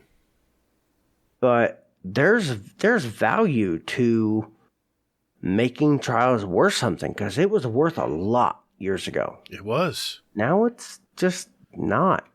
Well, the problem they've had... It's different now. I mean, it's not the same. I feel that it, like you said, that going flawless is different now than it was originally, because originally there were people playing it like Dr. Lupo. Mm-hmm. I mean, it had big time streamers watching it and playing it and things like this. And now, I mean, you just don't have that. But what I will say, though, is that, I mean, to me, I think Bungie has decided to go the route of, it really doesn't matter what the streamers say. We can take that into consideration and we'll give it some weight just because it's who they are. But they got 667,000 people playing fucking trials. Mm-hmm. There was I think it said more people, I think it was Cammy Cakes or Trials Report, I think. They said that more people went flawless last weekend than went flawless throughout all the seasons combined. Yeah. So just think about that. So, I mean, they're doing something right because a lot of people are playing this. The one thing that what they had to do to fix trials was what I've been talking about for probably the last year about trials, and the reason why I didn't play it is because there was no population in trials, and Destiny and Bungie had to figure out, do we make it ultra competitive for just the elite players and the 200,000 players that show up every weekend regardless, or do we bring in and at least give some type of reward for time spent? I mean, in the old trials, you could go 8 hours over a weekend playing trials and have 0 results and have 0 gear, have 0 anything. Wait a minute. They did have the one bounty where you can jump off 1 million times, and eventually you'd have a bounty where you could get 1 weapon. That's not the way you want to do it. So they had to figure out a way to bring more people into this game, and they have. I mean, you can grind out trials and lose your ass all the time, and don't take that out of context, and still be gaining XP, still be gaining engrams, still be gaining pinnacle weapons, still be gaining, a lot of different things, materials, enhancement prisms. There's so many different ways that you can spend your time in trials now and get rewarded for it, and has nothing to do with going flawless. Yeah. Can I tell you what one of the greatest joys in life is for me when I play trials? What? Is getting a random fucking drop for no reason whatsoever, and it's either trials armor, or trials weapons. And I'm like, whoa, oh, I'm like, I didn't do shit. Well, what did I do? What did I get? Yeah. I mean, because it's new to me. I'm not used to getting trials stuff. So for me, it's, I love getting the weapons, the rolls, everything else. I mean, I've been whoring myself out with the Shira's Wrath because it's fantastic. It's a good submachine gun. It's a good submachine. But wait a minute. Here's my point. My point is, what did you have to get any rewards in the past trials games? You had to have 2 other players that were killers that you could ride with, and you would be able to easily get those wins that you needed. I couldn't even get to 5-win games in old trials. I mean, I didn't have a stacked team. I was playing with friends. I just wanted to have a good time. And I didn't have, I didn't have soccer OG. I didn't have, a bunch of, Cammy Cakes and a bunch of these streamers unless I won a raffle. There was really no way to go flawless in trials unless you had a killer squad. Now, you know what? It's possible. It is possible to go flawless playing solo. There's been plenty of people who have done it, and just with random blueberries. It's like plenty. Well, I bet you the number is higher than you think. They're already saying it. They're already saying that 38% of players who played solo won their games. 38%. But that doesn't mean they went flawless. No, I'm just saying there's players out there. There's a difference there. There's players out there that I know went flawless playing solo. Yes, and name one. I know one that did it, and his name is Fallout. there's players out there that have done it. Trust me. But not your average player. My point is they had to raise the population. That was the number one thing Destiny had to do. And in order to do that, they had to give you value for the time played in Trials, and that's what they've done, and that's why there's 600,000 people playing the game. Yes, but let me just say this. Okay, dear average player, or dear average PvP player, don't go into Trials flawless or like solo thinking you're going to get flawless, because it's not going to happen. Fight me. I dare you. It's possible that it can happen. It is possible, but you're going to have better RNG than getting the Vex. Oh, that hurts. Yeah, I said it. Okay, I won't drag the conversation out here. What do you? We've talked about this so many times. I gotta hear this. No. You think that it's actually like legitimately possible that, you know, an average PvP player can go flawless pretty easily? I didn't say pretty easily. I said it was possible. If you Give me a percentage. I gotta hear if you matchmake with two other players that are really good or maybe a little better than you 7 times, that's all you got to do. Yeah, that's all you got to do. Well, I'm just saying it's possible. What was? Now, hold on. Yes, it's just as possible as here we go. My non-rating ass jumping in with Kingsley and completing a raid. Trials is top tier PvP. Okay, but I'll argue. So it doesn't matter if you get help. You can still play top tier shit. Okay, but you don't have to be perfect. But here's the thing, though, with that analogy that you just used, that simile, is that you can do that you can raid with Kingsley, but you know what? That's a one-time experience.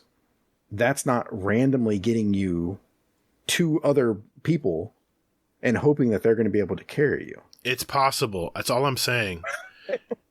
That's all I'm saying. If you were up against 3 stacks, I mean, if you're playing with friends against loaded 3-stack players that play every week, your odds were definitely a lot less. Now playing solo, to his point, I have done better with randoms versus friends.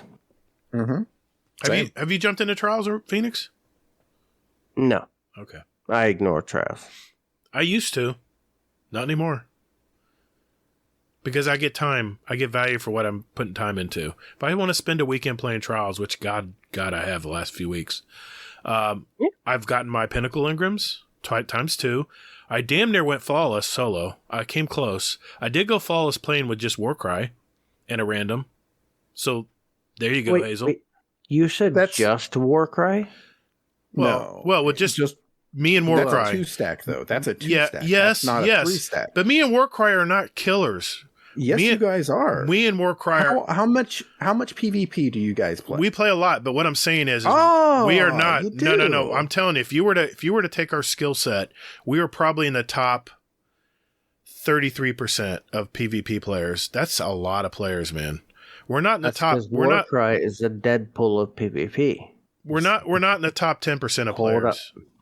I'm not saying that. I'm saying that with 2 people being in the top 33%, then all you need is, somebody who's either you guys adjust to that blueberry or that blueberry adjusts to you guys.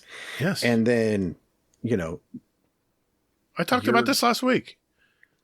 But I'm just saying that what you're neglecting here is that you're a 2-stack.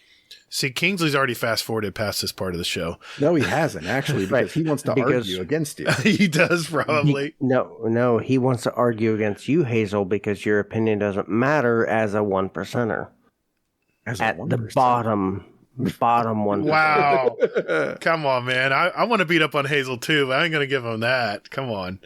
I give him... I'm just being honest. Hazel was playing comp several seasons ago, and I was shocked. But you know what? You got your weapon, didn't you? Yeah, 20 seasons ago. Well, I mean, but he was in playing the old comp, and he got it. What weapon were you working for? Was it the 20 seasons ago? The was the old comp. The Redrix broadsword. Yeah. Means nothing now. Well, that's true. I I haven't gotten rid of mine. I still got mine. You got sunsetted garbage. Okay, that's you know what? We can sidetrack on that. We need to talk about the state of trials right now, and that's what I wanted to get to. The state of trials. I played trials Friday night, Saturday night. Trials, Kentucky? No. I played trials Friday night. I played trials all day Saturday and a little at night. I played all day Sunday and a little at night, and I played Monday during the day and at night. Not all day. Give me a break. I took breaks and I jumped in for a few hours at a time. And I'll tell you, this is what I saw. Friday night, typical trials. The flawless pool wasn't activated yet. It was hit or miss whether you got a good team or you got an average team. And after that 2 wins, they talked about that glitch. After that 2 wins, it got sweaty and it got downright frustrating. All right. Moving to Saturday. Same thing. Nothing changed. Every game was sweaty and past those 2 wins. Move into the reset pool, right? At reset on Sunday, they started the reset pool, right? So everyone who had been flawless that week moved immediately into the flawless pool. So you would think Sunday is the day to play, right? Wrong. Sunday was just as sweaty as the prior 2 days. And you know why? My theory here is that the flawless players that go flawless every week regardless said, you know what? I'm going to play 6 games and I'm going to reset my card. And I guarantee you that's the figure that Bungie's not telling you. I bet you a giant leap of players reset their cards at 6 just so they can play with the average players in the average pool. Well, now, hold on. Mm-hmm. That's because Destiny 1 got a huge boost from Trials players, Trials carries. They don't want to screw over a big part of their fan base. But a big part of their fan base is probably doing exactly what you said so that they can still carry, even though they're kind of, they're fucking the stats. They are. They're skewed. They're screwing over people skewed. Have never made it flawless and need help. And what's going to happen when they get those people flawless? They might as well just quit. If they needed help to get to the flawless wins, they're going to be thrown into the shark's den. They're going to play 2 games and say, I'm never playing this game again.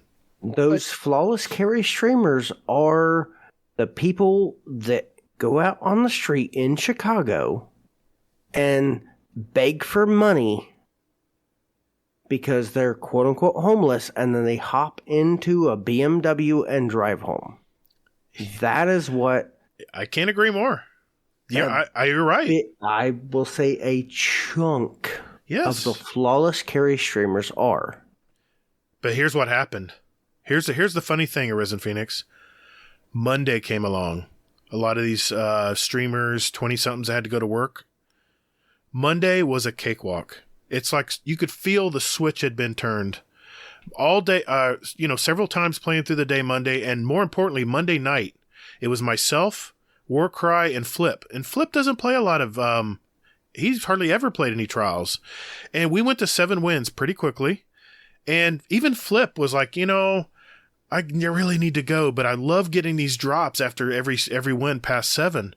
And he stuck around for longer than I thought he would. And he was getting better than Hazel. He was getting enhancement prisms and golf balls and weapons and all kinds of good stuff. But here's my point. This is what Bungie has to address. It doesn't matter when you decide to reset. The players are not going to reset their cards because they're either doing carries or they just want to feel good about themselves and beat up on a bunch of average players. And you could put it at Monday at reset, and people would probably still carry their game, reset at 6, and then right at the last minute, because they can do it pretty much at will, they'll play those average players, get their flawless, and then log off. Done and done. Got their flawless for the week. Got their adept weapon. Got their golf balls, whatever loot they get from the lighthouse. And how is that? I'm just curious, Hazel. I want you to answer this. How is that going to help the population stay the same from week to week to week when people are doing that all the time? How does Bungie fix this? Okay, well, I don't think that's the issue. Really? I don't think that people are resetting like that. What do you think's happening? And so I got some hate mail. So this guy, he never played with him before in my life. He just sends me this like message and is just like, you suck, stick to PvE, things like this. So I message him back and I'm just like, hey, I was like, way to die first every time, leaving us shorthanded. So that way, we have to, they can farm us. And I pull up his stats. And guess what? It's the damnedest thing. Yeah. This guy has only played for like 60 hours. What? 60 hours. He has it was like a 2.9 KD. Yep. And what it is basically that he's just not a recov, but he's got like just an alt account. That's all it is. Mm-hmm. He bought the game on another account, bought the expansion, because you have to buy the expansion to play Trials now. And just not now, I don't think. Yeah. Yeah, you have to own the expansion. Oh, wait, Beyond yeah. Light. Or, I mean... That's the wall. That's the paywall to play Trials. Or he has it on, Game Pass. Well, that's debatable, but I don't know if... Was he on Xbox? Yes. Okay, that could be the case. He could have another Xbox account that he has Game Pass with. Because can you share Game Pass with several accounts? I don't think you can. I don't know. He probably just paid his $15. That's how he bypassed the having to pay the $40 for the expansion. I don't know. But it just was really suspicious to see a person that's played for that limited amount of time have that high a KD and that basically. I mean, it was, but I think that's what it is. Okay. It is now October 2nd, because it's past midnight, 2021. Mark my words, by the end of the year, the Trials population will shrink precipitously because of this practice. Yeah. I don't know about you.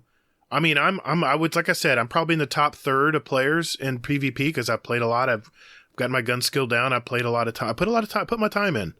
Do you? I'm not afraid to say it. I'm not afraid to say it. You put your time in. You got your gun skill down.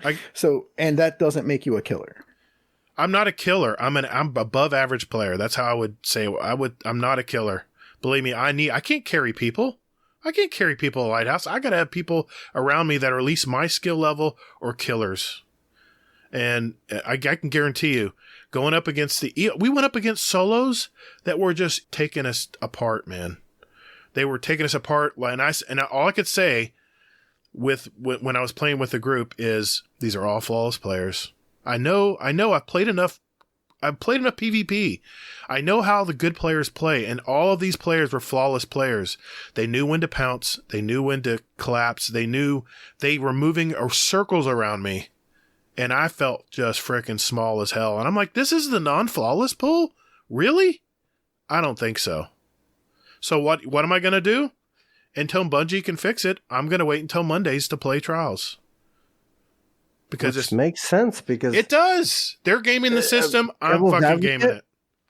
If my livelihood depended on getting shitty players to flawless, I will do whatever it takes if that's what it takes to provide for my family. But here's the problem. Here's the problem. Gator's awesome. You suck. Fuck off. Hazel. No. Here's the problem. I can give a shit whether I go flawless or not. I'm serious. I can give a shit. If I go flawless, I'm very happy. It's a great accomplishment. But here's the thing. I'm just thinking about players who maybe don't play as much as me. And I've been in those groups and they get slaughtered. And I got to say, you know what? How long are they going to get slaughtered before they finally just say hell with this? And you know what's going to happen? It's going to go right back to 200,000 or whatever numbers were previous. Eventually, the fad's going to wear out. The shiny new Trials is going to wear out, and they're going to be back to square one. And then I think Bungie's just going to throw their hands up and say, you know what, it is what it is. People are going to game this system. We've tried to separate the pools, which, by the way, surprised the hell out of me.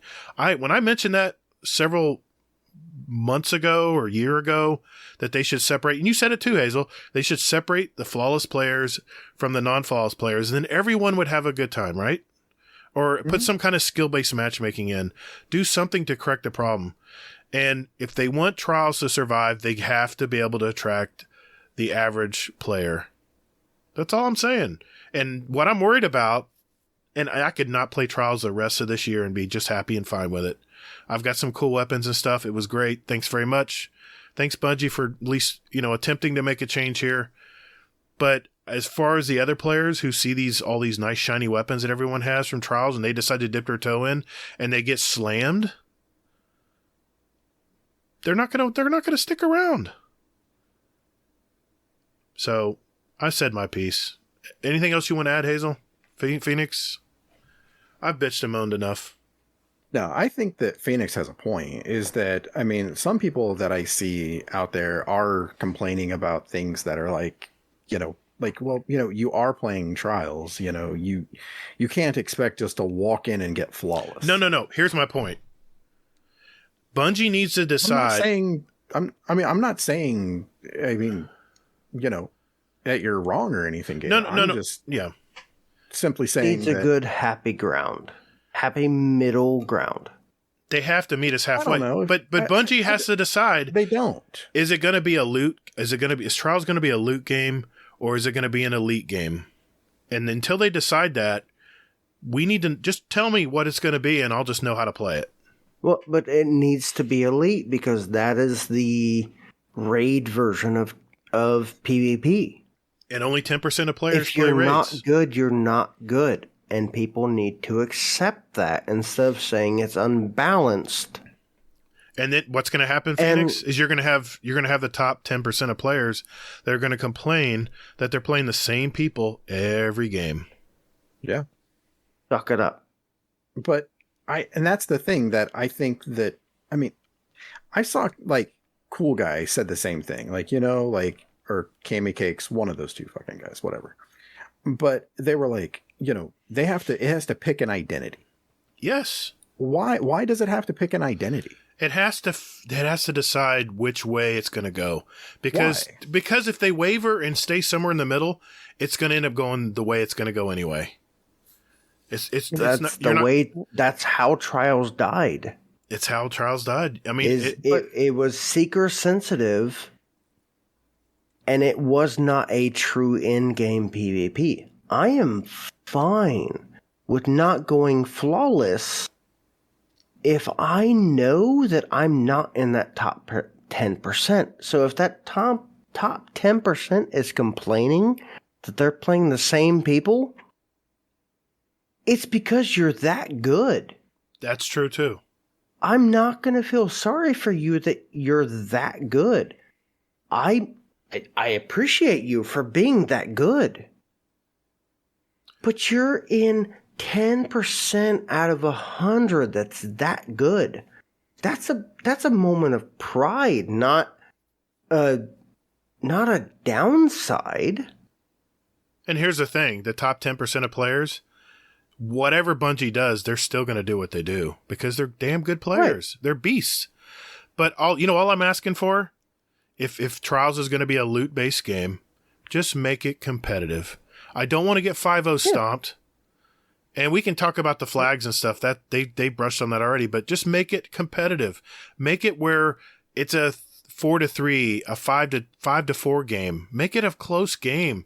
They can do that with skill-based matchmaking. If they add that wrinkle in with it. Trials is the top 45% to go flawless, that's still above the middle ground.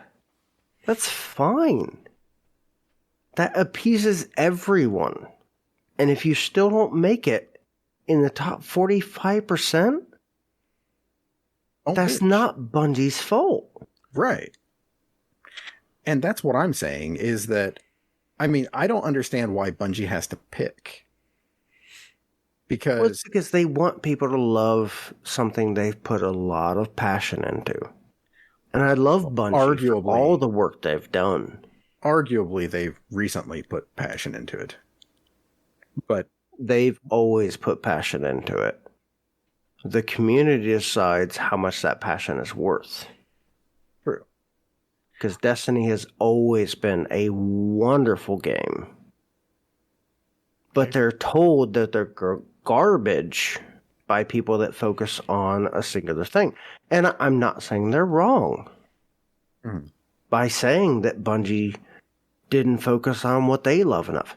Bungie spread themselves like a single scoop of butter on a fucking French roll of bread. All I can say... They're trying to appease a lot of people with a sliver. All I can say is speak for my experience on Monday night, playing with Warcry and Flip, and we're all three average players. We were laughing. I mean, we tried to go flawless and I think in our fifth win, we just came up against it and our mercy ran out and, it got tough toward the 6 and 7 win. And you know what? We didn't care. We reset a few times, but we had a great time playing. It was competitive. All the matches were very even.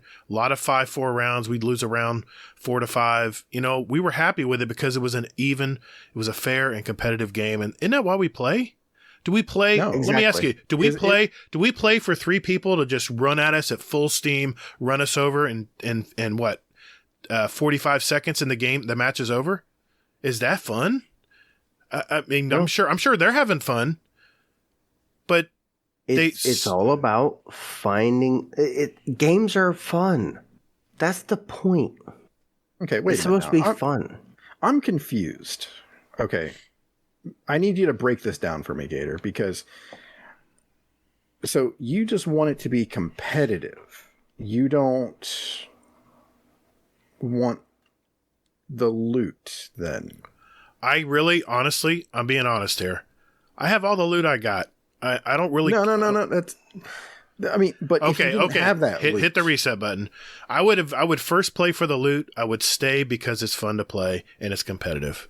Yes, it's a loot game. Of course we're going to play for loot. But after that, I mean, I've got a ton of Shira's Wraths. I've got a ton of the pulse rifles. I've got all the trials weapons. I've got all the armor for all 3 characters. There's really no reason for me to play now. But this is where Bungie has to figure this out. Once everybody gets the loot, then what's going to make them stick around? And if I'm telling you, the way they make them stick around is they make it competitive. And if that means somehow putting some skill-based matchmaking in this, including the flawless pool system, I don't have the answer. I'm just telling you, this is my feedback. This is how I felt playing. They do that already. I don't think they include skill-based matchmaking yet. Yeah. I think it's card-based, and I think then they separate the pools. Well, it's card and skill. I don't know how much skill. They don't tell us how much skill-based matchmaking is. It's Bungie, man. If it, there's only so much they can do. Trust me, if it was skill-based matchmaking, we would not get floored 6 times in a row, 5-0. That's not skill-based matchmaking. Worse than you thought. I'm telling you, dude. I've played enough of this game in PvP. But people were resetting their cards. They were misrepresenting themselves. And I'm sure they were. Do you see how Gatr keeps talking out of both sides of his mouth? No,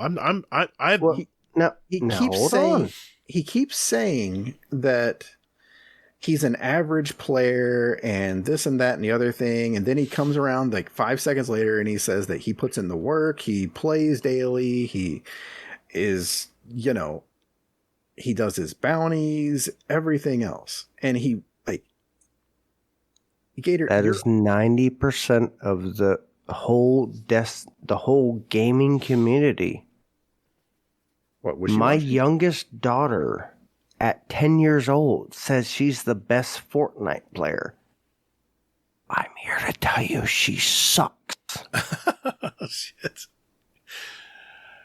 I don't know how to fix it. I don't think I'm talking. I think the general idea is I want the games competitive. I don't want 5-0s.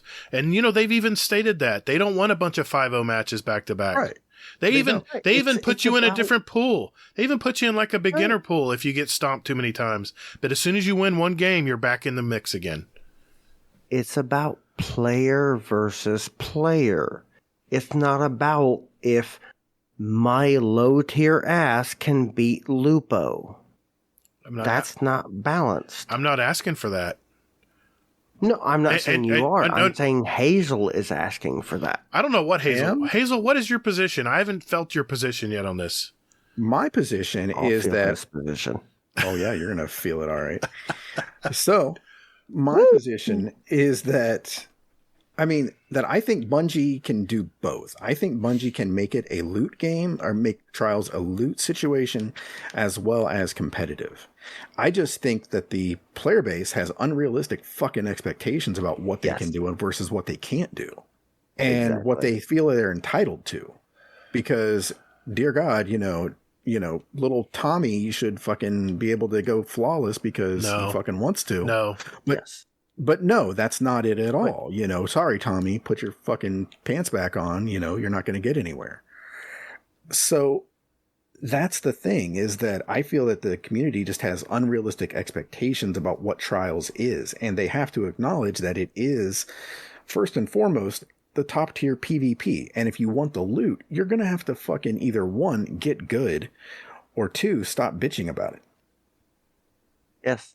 If you want the loot, then you're going to have to, bend over and take it a little bit every now and then. Oh, I'm not saying I want to go flawless easily. I don't want to run over people. I'm sure the people who... I'm not saying you're saying that. The top tier players out there, I'm sure... I mean, even Drewski said it. He says, if I know I'm joining a bunch of group it's going to pub stomp, I don't even want to be in that. That's no fun to me. I want a competitive match, and that's all I'm asking. Give me I tell you, the best time I ever had in the history of all Destiny playing Trials was that week 2. When they had the reset at Friday afternoon. I'm telling you, I played solo. God almighty, I must have put in 8 hours a day playing solo. It was so much fun. I won some. They're never going to put it on Friday again. I won some. I lost Saturday. some. It doesn't matter because people will just reset their cards. We talked about this while we were playing. We're like, maybe if you have 6 wins in a row, you can't reset your card. Maybe have it where you have to finish the card past 6 wins. Then we said, okay, well, people will just reset at 5 then. Or they'll just tank a game in between or something. There's really no easy way to fix this. I mean, you're going to have people that are going to manipulate the game. And it's because the difference of fun for most of us is, yes, a actually challenging round. Yes, not a round where I'm just going to lay my gun down. Or the top, I don't know, 30% is, it was challenging, but I still won. If I didn't win, it wasn't fun. That's the best feeling, man. That's the best feeling is when you win 150 to 148. No, I don't care if I win or lose. If it was a challenge, it was fun. Yes, I agree. I am happy to lose if it was a challenge. If I lose 148 to 150, I still had fun. And now all I say to my clan when we're playing is, damn, that was a fun game. Right, exactly. But a lot of people are saying it's not fun if I lose 148 to 50. That wasn't fun. Now, what's not fun is when challenge isn't fun. The fun is winning. My point is, it's not fun when you lose 84 to 6. Well, why are you losing 84 to 6? I didn't lose 84 to 6. We won 84 to 6. I felt bad for the other team. I'm like, right, but the streamers are like, we won 48 to 6. Fuck this. But also, we won 48 to 6. It was kind of fun. We won 107 to 6. That was fun because I won. I see. All I care about is winning. I'd feel bad about that. I would but feel. Your I would feel livelihood. Oh well, that if you're. So it's all about the money. Extreme. If your medical bills decided on one point in a round with 20,000 people watching you on Twitch, I'm going cynical. I'm going down that path too. But all I'm asking is, I don't want to take it to that level. They just need to make it competitive somehow. I don't know how they're going to fix it, but you invited me in. Challenge is fun. It's 100% fun. I was one of those 40% of the whole population that hadn't played Trials in a long time that came back on week 1, and I had a great time. I almost did. It just seems like it seems like people are adapting to this game type and how the pools work and stuff. And now I'm just That's feeling how games work. I just you feel adapt to what it is. I don't know Right. what they can do That's next, fine. but I think it was severely unbalanced last week compared to my first 2 weeks. I had a great time. That third week, even though it wasn't the game type, we were trying to talk to ourselves. Is it because there's a flag? No. It put an extra interesting little wrinkle in, but people still would bulldoze you and run you over. Change is fine. I like it. I love the new game type. People hate change. Except Hazel. He's an asshole. And he's going to bitch that he didn't get flawless even though not playing. Because fuck Hazel. The title is we're Fuck gonna Hazel. go back and listen to this, and you know what he's gonna say? Gatr, do you know what he's gonna say? What? Fuck Hazel? No, he's gonna go, oh wait, I meant to say fuck Gatr. No. No. Hazel is the biggest piece of shit I know. Oh, Clip the fuck out of that. All right. I just want a competitive game. If you invite me back to play Trials, the loot's awesome. I love it. Win or lose, I just want a competitive game. How do you do that, Bungie? How do you fix that? That's all I'm asking. That's harder. That's going to be a tough thing to do, is make it competitive for everybody. But they have to figure that out. Yeah. So, okay, so you keep asking for my stance, which for apparently I'm not clear enough in this. So my stance is basically, again, that, that it should, again, like I said, it's top tier PvE or PvP. So, no bitching about it if you lose. And, if you want it competitive, then fucking play comp. It's not that. This is, you're battling the creme de la creme. There you go. All right. I mean, suck it up, Buttercup. That's what you're saying. Suck it up, Buttercup. What the hell do you expect? This is fucking Trials. What do you want? Like an easy version of the raid? I didn't say that. Oh. I just told you I want a competitive game. And if Bungie wants 600,000 people to play Trials every week, they have to figure out how to fix that. But I think a lot of people just are entitled and they just want to get. I'm not entitled. I wanted a competitive game. Dude, why do you assume that everything I say I'm talking about you? I don't know. It seems like everybody's directing it to me. I'm not. I'm on I keep your saying side, this Gatr. shit. Thank you. Fuck Hazel. Thank you, Phoenix. Okay, do I have to say that too? Fuck Hazel after I say something? Yes. So Yes, you do. So again, Gatr, I'm not talking about you. Fuck Hazel. All right, who are you addressing about this? Suck it up, Buttercup.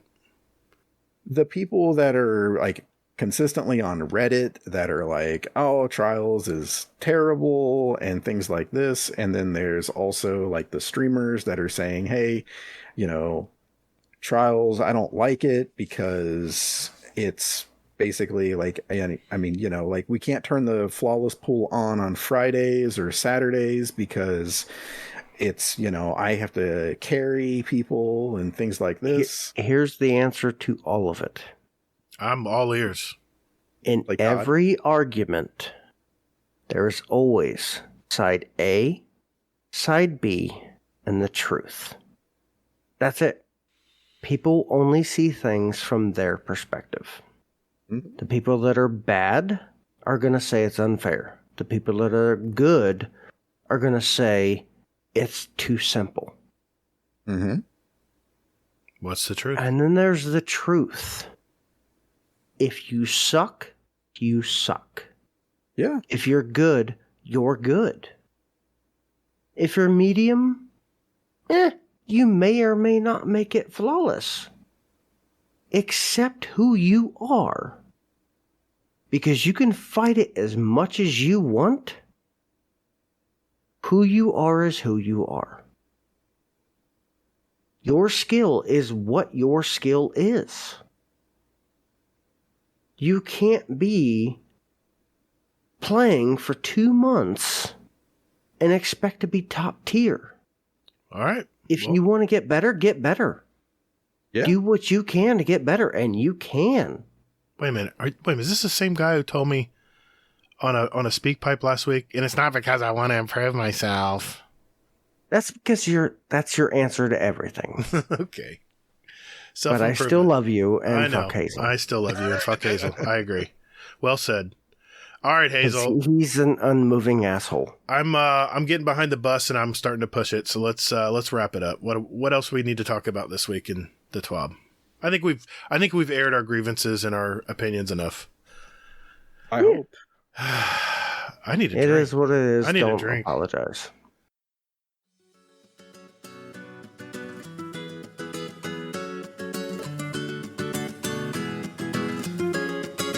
Hey everyone, looking for some like-minded gamers to Destiny with? Or maybe just a place to de-stress and talk about life with others for a bit. Or maybe just a place to discuss the latest movies, the TV shows, new awesome music out there. What about New Year's resolutions or goals or our fitness section? Well, you're also forgetting about our channels with links to our clan, Speakpipe, our show music playlist for God's sake, or even where to get a show t-shirt, mouse pad, or coffee mug if you want to help support us. Wow, you're not just a Bungie shill, you're a Guardian Downcast shill, huh? So, man, you must be forgetting also about the Podcast Questions channel, where listeners can put in their own questions for us. And Hazel, our show feedback channel, where listeners can talk about our past podcast. And our... Stop. This shameless plug has gone on long enough. I'm going to put a fork in it. Everybody, just go to the GDC Discord community link in our weekly show notes, where you can see the invite there. Just visit us at guardiandowncast.com. That invite link there will never expire, so just go there too. And later, Guardian. Oh my god, just stop. What? What did I do? You're so excited. I'm excited, man. Just bring it. Just bring it down. All right, whatever, man. Okay, jeez. Lay off the coffee. What a downer. All right, so disability awareness. So Bungie is releasing a new pin for accessibility at Bungie. It's a new inclusion club, and that's going out there. And all sales for that are going to go to the Able Gamers Foundation. So, right. Able Gamers is amazing. Yes, they are. So yes, if you are able to do that, no pun intended, go ahead and buy the pin and get a snazzy looking emblem, and for a good cause. Next is the Fashionistas, Threads of Light. So they are doing this again, and I saw you put your own pick in. Fuck yeah, you know why? Why? Because all the ones that they put up here, besides the hunters, look like ass. Some of them look good. Some of them I'm like, really? That fucking I've already Titan? got the win, but I don't want to make people feel bad. That fucking Titan with the 5G helmet, you know? Oh. Does he have dead birds around his helmet? It kind of does, yeah. So, I mean... It's just, I mean, all the hunter ones look good. The warlock ones are okay, but the Titans, because warlocks suck. Fucking terrible. Titans are half okay. I'll take that. My hunter looks like Red Hood. That's awesome. The ultimate look. That's awesome. You need to put that out there. Else. You need to put that out there. I should. That'd be funny to see the lapsed player get it. Exactly. So, aside from that, GMs are coming back this season or this week at Reset. So you have to be 1345, which I'm good. Just shy of. I'm good. Well, yeah, because 13, whatever last cap was. 1320. Sure. 1310-ish, something. Yeah. 1323 without the artifact. Start playing the story, Arisenph0enix. So, but it's to help the next asshole. Yeah, but you have to understand it's an education. You have about to understand the asshole before. Exactly. You got to know how she thinks. I can lick the asshole without understanding it. Okay, fine. I give up. I think you already understand it. I would hope. It's a starfish. And the hot dog flavored water. Starfish. Yeah. Yeah. There we go. All right. Okay, so GMs are coming again. Like I said, 1345. They did goof when they talked about the Grandmaster node being up there. It's not going to come out until later. And then shit's broken. Yeah, it is. Fun fact, Nothing Manacles, as everyone knows, is not working as intended. So they're going to be going ahead investigating that. And it's okay. Shit's just broken. So videos, art, cat. I didn't find it. Love Cosmo. What? I didn't find it. Can you say that again? What? I didn't find the cat. You didn't? Oh, damn Hey, it. don't feel bad. I didn't even look at the twab. I might have been just looking at it right now. Let me Look at hide you my right now. surprise. All I heard was Trials, and I started fuming. Said everything's great. Trials was great last week. Awesome. Yes. I had fun doing Trials. I don't know what On Monday night I did. All right, I played Saturday or Sunday. I played every day. I played every day. Yeah, of course you did. I got flawless on the hermit crab. Good on you, man. Good on you. All right, thank you, Hazel. Appreciate it, buddy. It's all in good fun tonight, folks. We're just ribbing each other. It's all Exactly. It's all in good fun. Don't. Yep. Mom didn't hit Dad. Trust me. It's all good. All right. All right. Just with a spoon. Just with a spoon. No spoons involved here. No wood spoons. No. I peg you not. God damn it. Sometimes I hate myself. All right. Let's get on to my favorite part. And I can't wait to get to this part. And it's going to be our community questions. And we're going to do that right after this.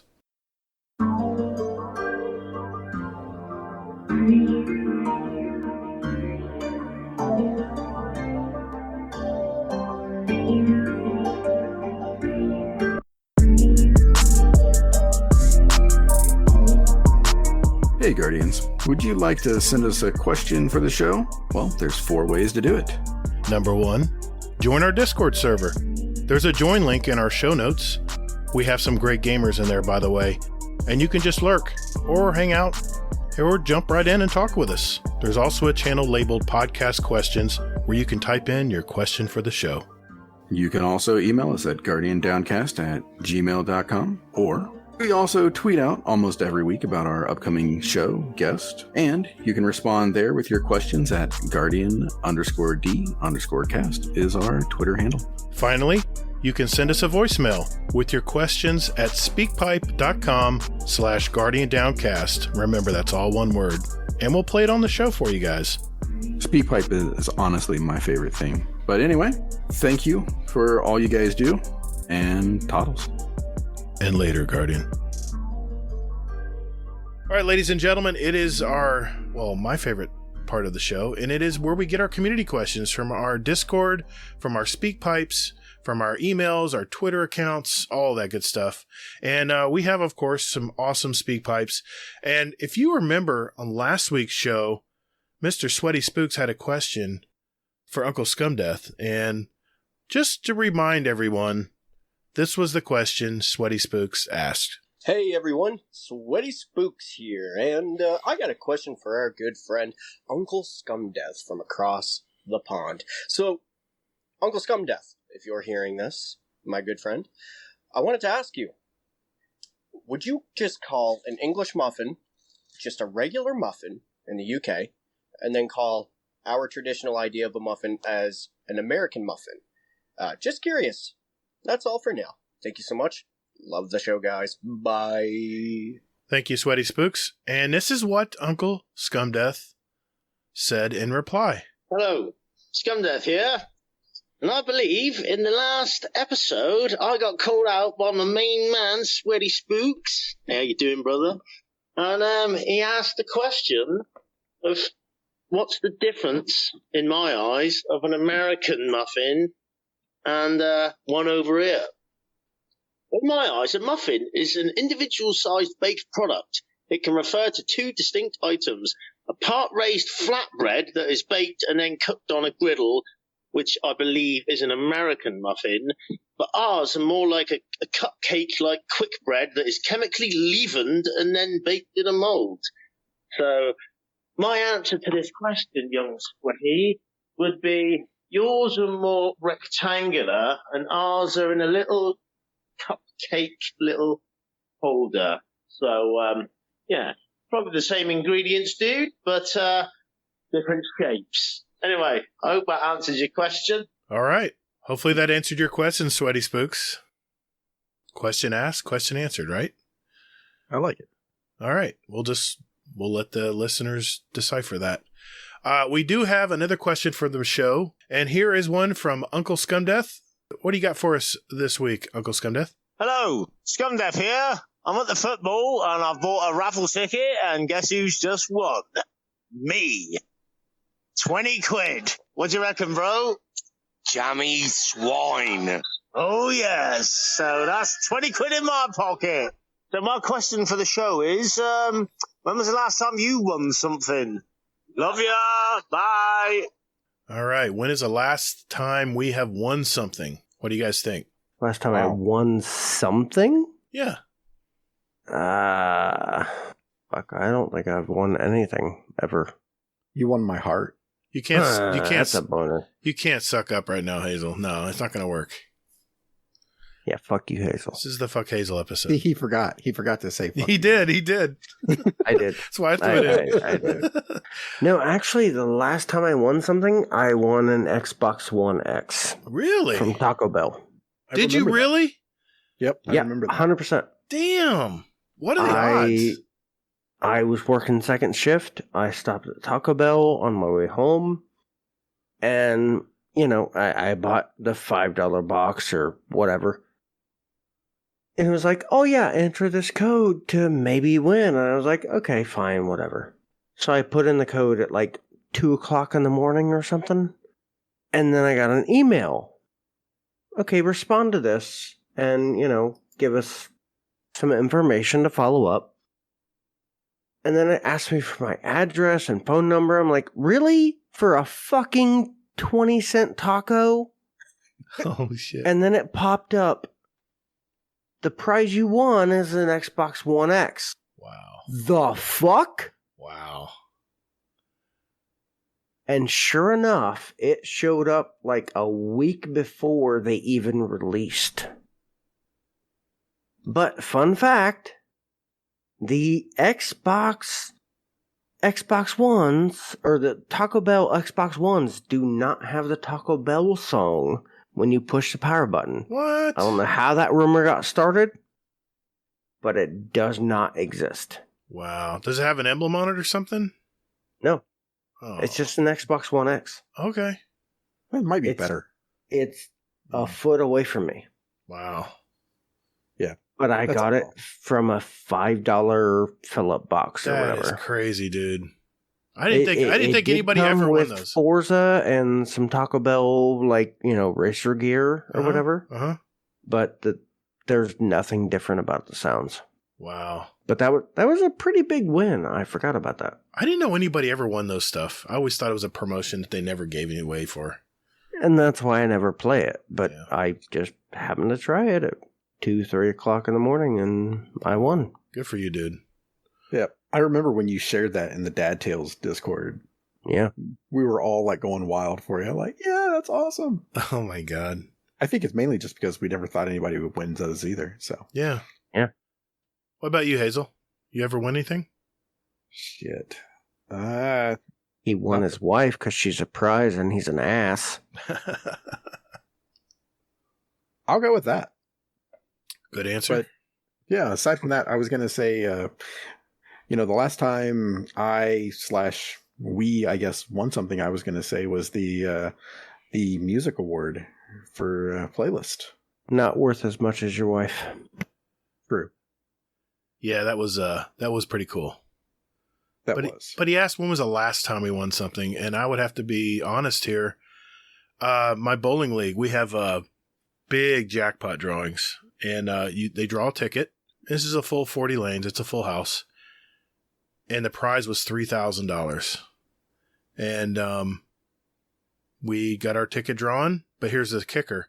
You have to throw a strike on your next ball. If you don't throw a strike, you only get a few dollars per pin. I mean, it was $3,000, so it was like, okay, it was like $20 a pin. So you still won something, but sure as shit, we ended up winning it. And $3,000 split 5 ways. Well, 4 ways. 4 of us went in together on the ticket. So, yeah, it was a good night. So, that was the last time I won something. But I'm not very lucky on drawing stuff usually. Anyway, good question, though. But you still had to make a strike. My best round in my whole life, in 20 years, roughly, has been like a 108. Well, I'm sure you kicked my ass in disc golf. No. Dude, you know how long it's been since I've thrown a frisbee? Holy moly. Or a disc? Not a frisbee. The disc. I didn't say that. It's about to be the fuck Gatr show. No. I'll edit that out. No, I won't. Yeah. Yo, fuck Hazel. Yeah, I didn't even know there were different weights and different distances you can throw it. That's pretty cool, man. I didn't know either. I still don't know. Okay. I just throw what goes straight. You know what? You do it with your wife. That's all that matters. Yeah, it does. Yeah, it does. Another one more from Uncle Scumdeath. We're going to play it right now. Hey dudes, Scumdeath here. Question for the show. In Destiny lore, is there anything that explains why the 3 characters you can choose in the game of Destiny is a hunter, a titan, and a warlock? This might be a stupid question, I don't know. But is there any lore that explains why it's only 3 characters instead of 5? Don't know. Love you all. Wow, lore questions. Something I'm very good at. Did you guys hear the question? Why there's Hunter, Warlock, and Titan only in lore? Is there any lore explaining that, I guess? Hazel, do you have an answer? Yes, because development options are an issue. That's the lore. That's the lore? Okay. Money ran out. I always wondered why we only had 3 characters. Why we couldn't have more than 3. Did you really? I've always wanted to know why they haven't expanded on that. And have because it's a lot still. Yeah, they're still trying to balance the last 3 subclasses. That's true. That's true. I would love to be an Elixir. Yes, I'd love to be a captain. But you have to catch it up to what's there. Mm-hmm. And let alone the Elixir being able to be a drag, a captain, all of that. That's a whole nother tier system. Yeah. And the fucking the moth people, my brain is dead. The Hive? The moth people? The Hive are even more so. And then you throw in the Vex. Imagine having a worm in your belly, chewing away, and like, oh, okay, I'm going. I'll go kill some more shit. My fantasy. Think about that. The worm is a dick. Think about that. Think about that. With a mouth. You think your stomach's growling because you're hungry? No, my stomach's growling because there's a worm down there that wants to be fed. Yeah, I have the same problem. But my worm would be the gutter. You literally adapted it. I swear to God, I was born in the gutter. The stuff I walk into, I swear to God. Exactly. You walk into my balls. I'm so innocent. I swear I'm such an innocent sometimes. Yeah, I'm aware. All right. Well, you know what? But real quick here. Yeah, go for it. So, I mean, I think that it was pretty much just, the 3 basic, kind of like, what is it? The tank, the healer, and the damage dealer, that kind of thing. Right. I think that's mainly like the reason why there's 3. Now, regarding lore about it, I have no fucking clue. You know what? I'm going to throw this to Not Arf. I'm going to call out Not Arf here. Not Arf, we need an answer to this question.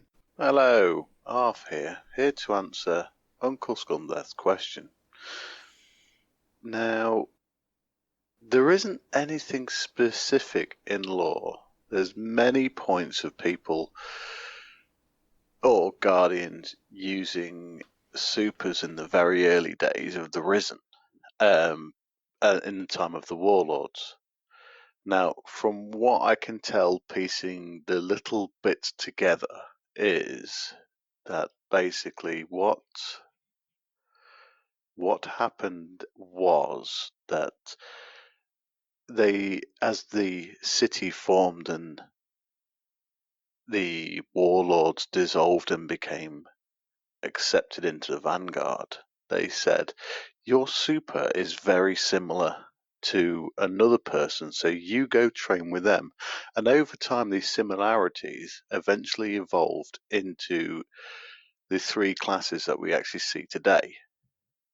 But to answer your question, there's nothing specific to actually tell us that.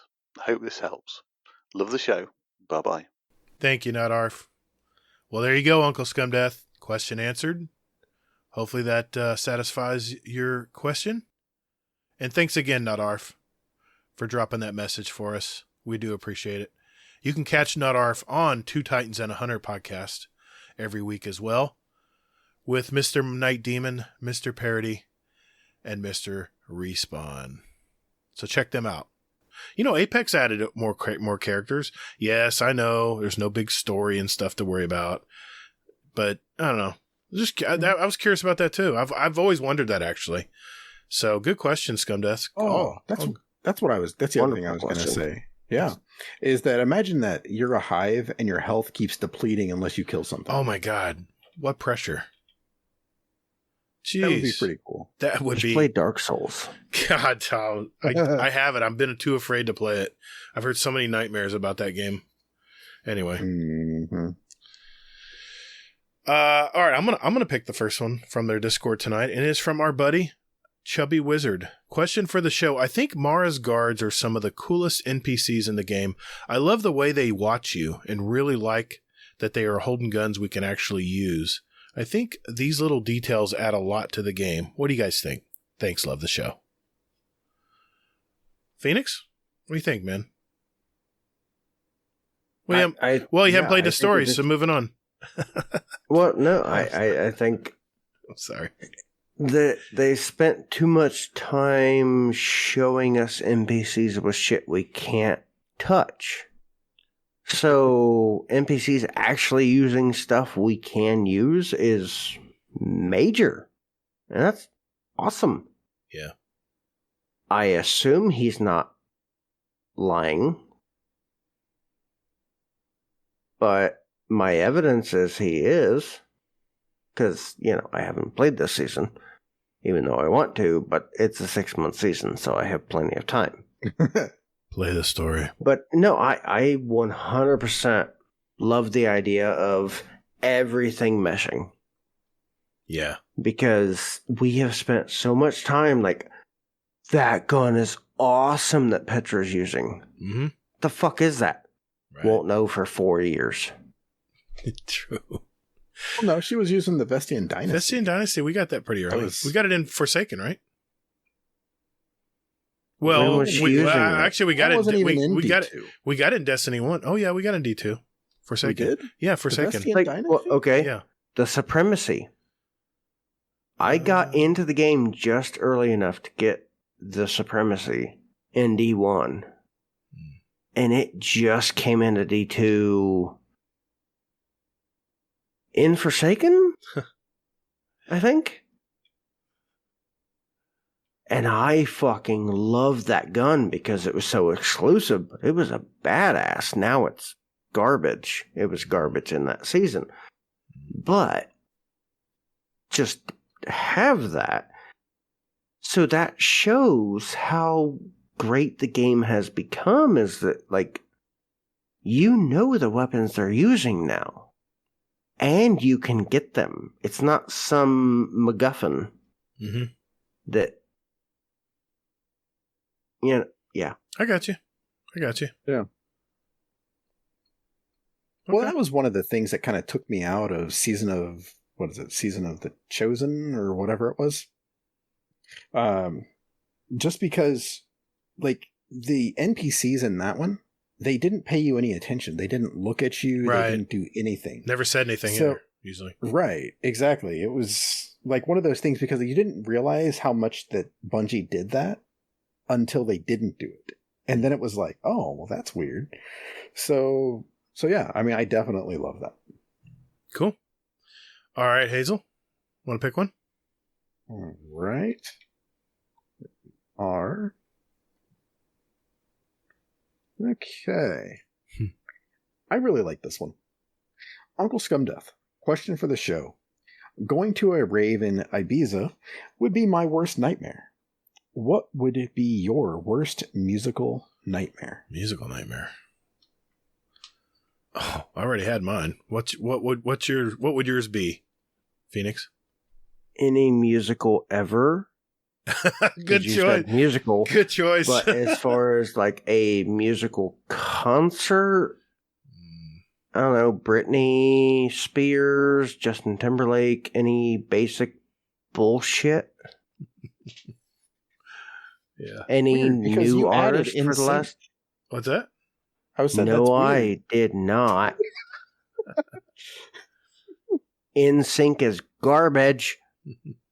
Oh, that's right. Fuck it was off. Backstreet Boys. It was Backstreat Boys this week. Okay, Backstreet Boys is all about putting it in the butt, and I'm all about that. God.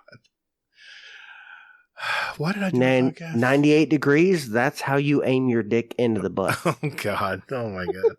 I mean, come on. So much editing. All right. Oh, man. Zero editing. Would does Chuck E. Cheese count? Because that would be my worst musical nightmare. I've been through so many. I'd fuck Chuck E. Cheese. I bet you would. You freaking short circuit the thing. I've been at so many damn Chuck E. Cheese pizza It's the places. sex doll ever. Oh my God, it was so bad. It was so bad. And the animatronics, half of the crap didn't even work right. Their eyes would Animatronics? Wait. Animatronics. Now you got me worried about what I'm saying. There you go. Animatronics. Animatronics. Yeah, I mean they wouldn't even work right. They would be out of sync. He'd be strumming on the offbeats. They were creepy as hell. They were creepy, dude. I would hate to work at that place, man. That's how Five Nights at Freddy's happened. Yep, exactly. Damn things would follow you when you were closing up shop for the night. Hell with that. No. Nope. Did you answer this? Yeah. What's your answer, Hazel? So, mine would have to be listening to Mamma Mia over and over and over again, which is kind of my life actually, because my daughter loves that song. Only because I don't like it. So she loves the fact that she knows that she plays it. It's a daddy get. I like it. The only thing I can think of for that is I know the movie had the girl that said, "My boobs can tell the weather," and Mean Girls. Yeah. That's all I have for that. I have a really good one from Ronan Red Lion here. I love this question. Question for the show. Come up with a humorous or embarrassing stat tracker that you could display on your emblem. For an example, number of deaths by Cabal drop pod. Just getting that one out there because everyone's heard it already. Mine would be number of bow shots ruined by arrows fired into friendly guardians. That's a good one. What would be a good embarrassing stat tracker, Phoenix, for you? Number of... that's a really good question. I like this question. I am putting enough attention into that.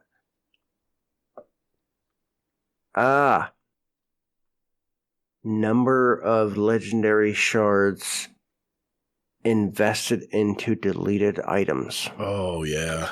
That's pretty good. No, that would be gut-wrenching. That is.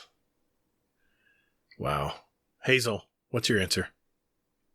I want two of them. One would be total number of bounties completed. Because I want to know how few bounties I've done in this entire God game. almighty. Of course you answered that. And I love you. The other one. The other one that I want is the number of times that I've pressed the R3 button to teabag people. Oh my God. The hell's R3? It's your puppeteer setting. where you can What? You crouch when you press down. I'm not Jeff Dunham. Oh, right stick, click. Right. You have click. a hand up your Click stick. Yeah. I do have a hand up my ass most of the time. Okay. Anyone who's ever gamed with me knows what my answer is going to be. Ninja, I'm looking at you. It would be how many Nova bombs I sail right past the target.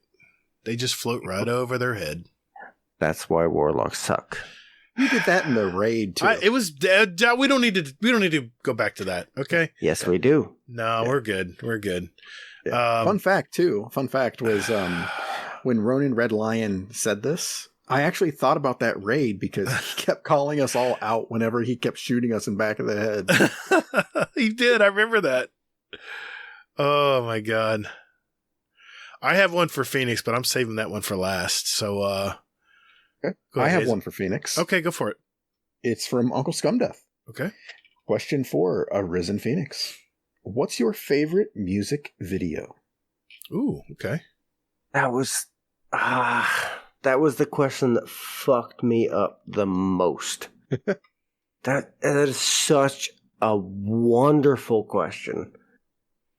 And I could not decide between, and I can't remember what the name of the song was, but the Linkin Park anime music video, because that was just groundbreaking. But I decided on something I shared right before the last time I was on here. Family Jewels replay from 2019, a metal tribute to the history of video games. And I had to settle on Family Jewels because 1, balls. 2, it covers my entire life of video games. Aside from Dark Souls, because fuck that game. It's just so much nostalgia, and it's metal, and it's amazing. There's too many amazing music videos that I have loved to pick one. And I love gaming so much that I had to pick this song. Because it's awesome, because it puts metal to games from Pong to... I don't even remember what the last game was. But it goes beyond... I mean, it's 2019 games. And metal. So I had to pick it. So can you post that in our music channel? That video? Yeah. Thank you. I will. I have the link up just so I would remember for sure. Perfect. I'll put it in the music channel. Yep. Perfect. Everyone listening has to listen to this song because this artist is amazing.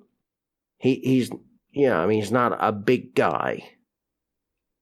He's a YouTube content creator that put metal to 30 years of gaming. And it's fucking amazing. Although it is a long haul. It's just shy of 20 minutes. It's not bad. That's really? 20 minutes for 30 years of gaming. Wow. Okay. Definitely want to watch it now. Such a good question.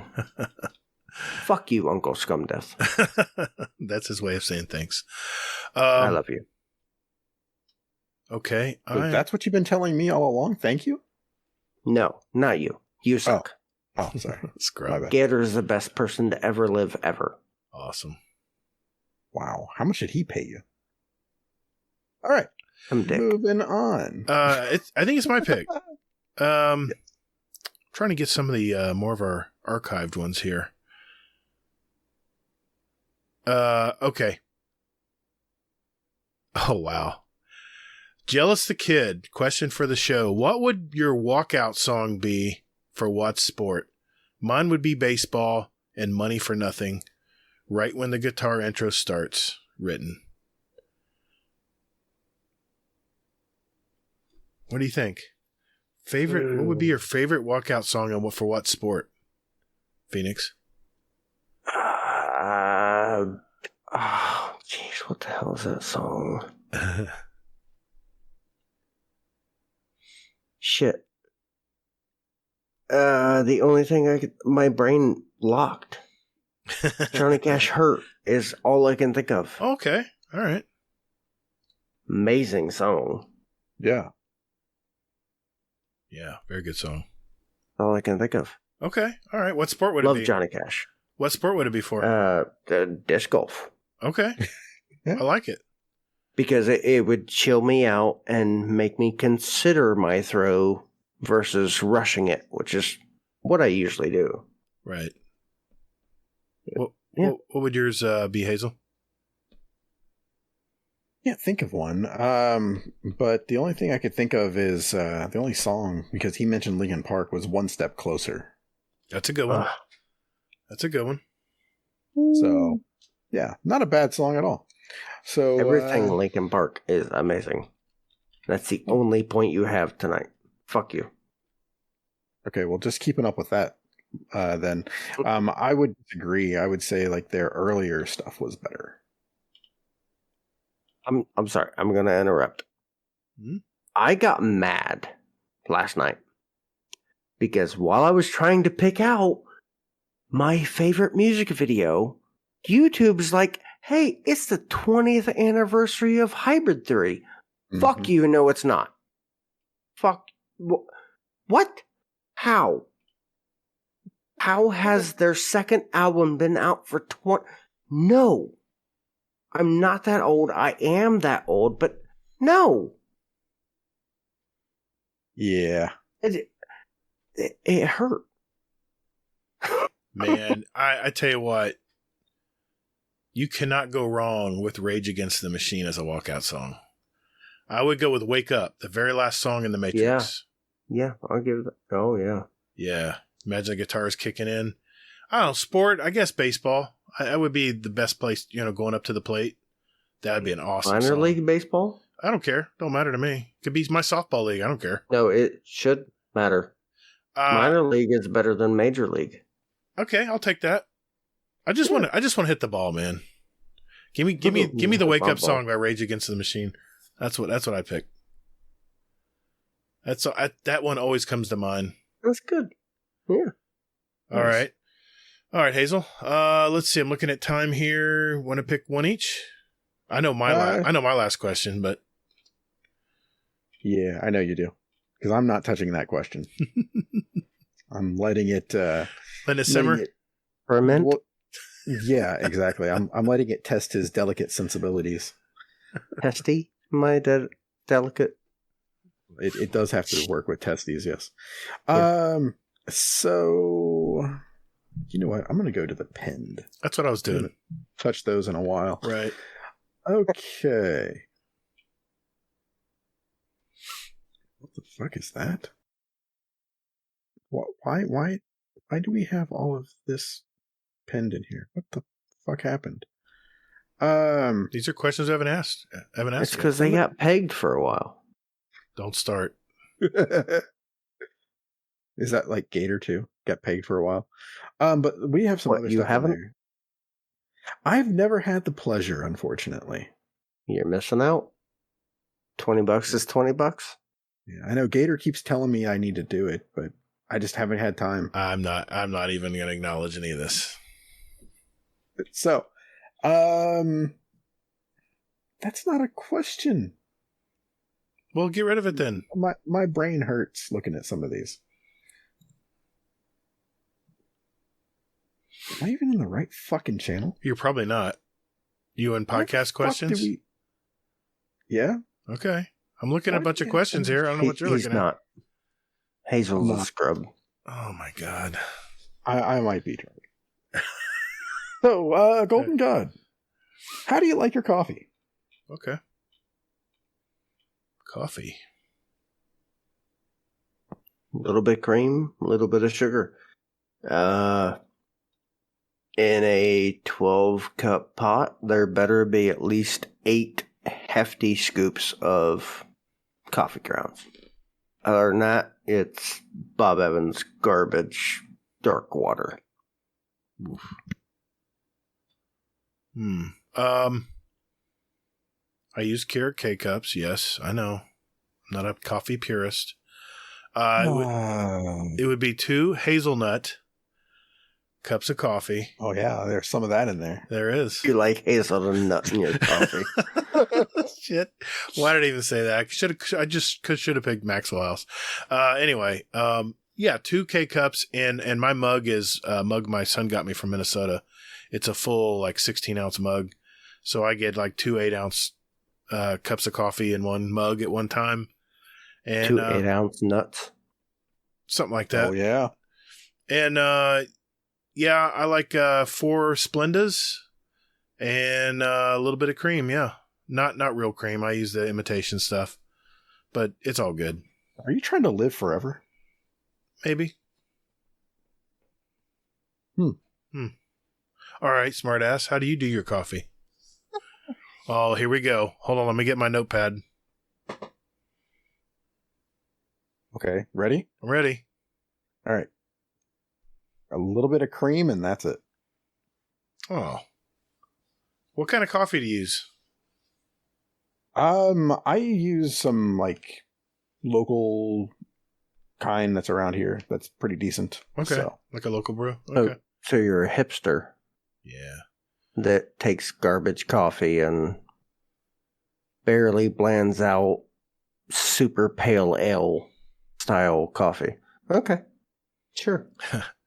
All right. I don't know about that part. I'm taking us out. Oh, I know. This is going to be tough to read, but I'm sorry, listeners, but I gotta answer this. This was payback. Okay, you get to answer. No. Okay. I have to ask this. Hey, I'm fading. This is from Mr. Elmer Fudd. Question for Mr. Phoenix. Would you rather have Kevin Conroy or Mark Hamill cream on your chest? And I have to go with the meme of the little Mexican girl saying, "Why not both?" from the taco commercial. Also, Elmer Fudd, Gatr, and Hazel. So, like a 5-way cream all over me. Oh, God. So, try to edit that out.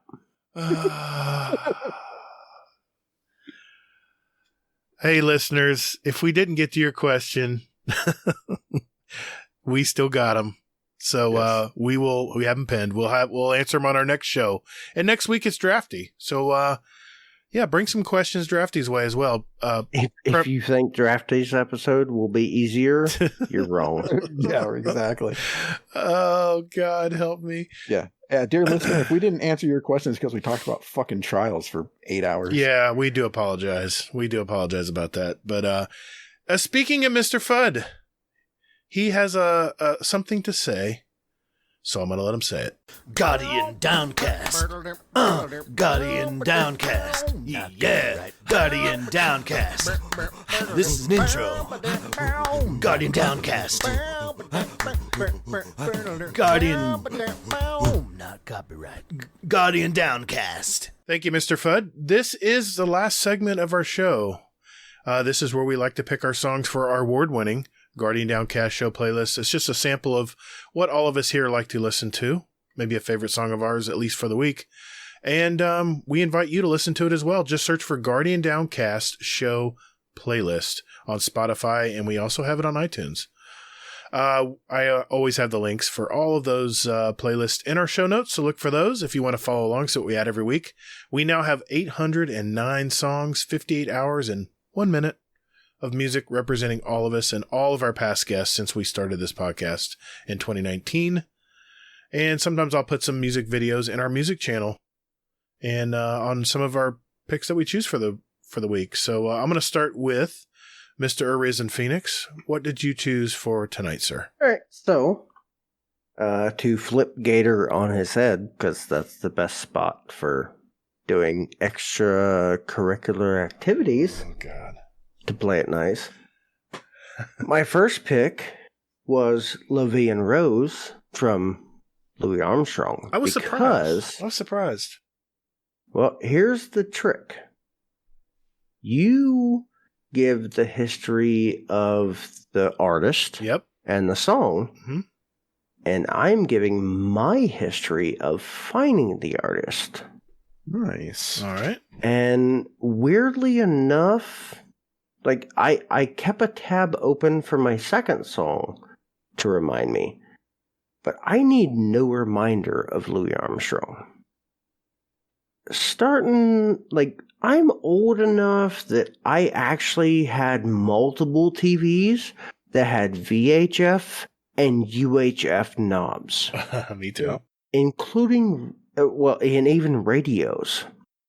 And the only radio station I would listen to was on UHF, and it was oldies. Secret Agent Man, whoever the hell sung that song. And it just, I have always loved music 30, 40 years older than me. Always. Because it had soul. It had passion. Mm-hmm. And from a very early age, I heard Louis Armstrong, What a Wonderful World. Mm-hmm. And there is so much soul in that. I almost picked it. But because of my love for How I Met Your Mother, final season, his future wife sings La Vie en Rose, which I had no idea Louis Armstrong sang it. And then I listened to it, and if you don't feel anything while listening to La Vie en Rose by Louis Armstrong, you're a fucking zombie. Because that is one of the most powerful songs I've ever heard in my life. Wow.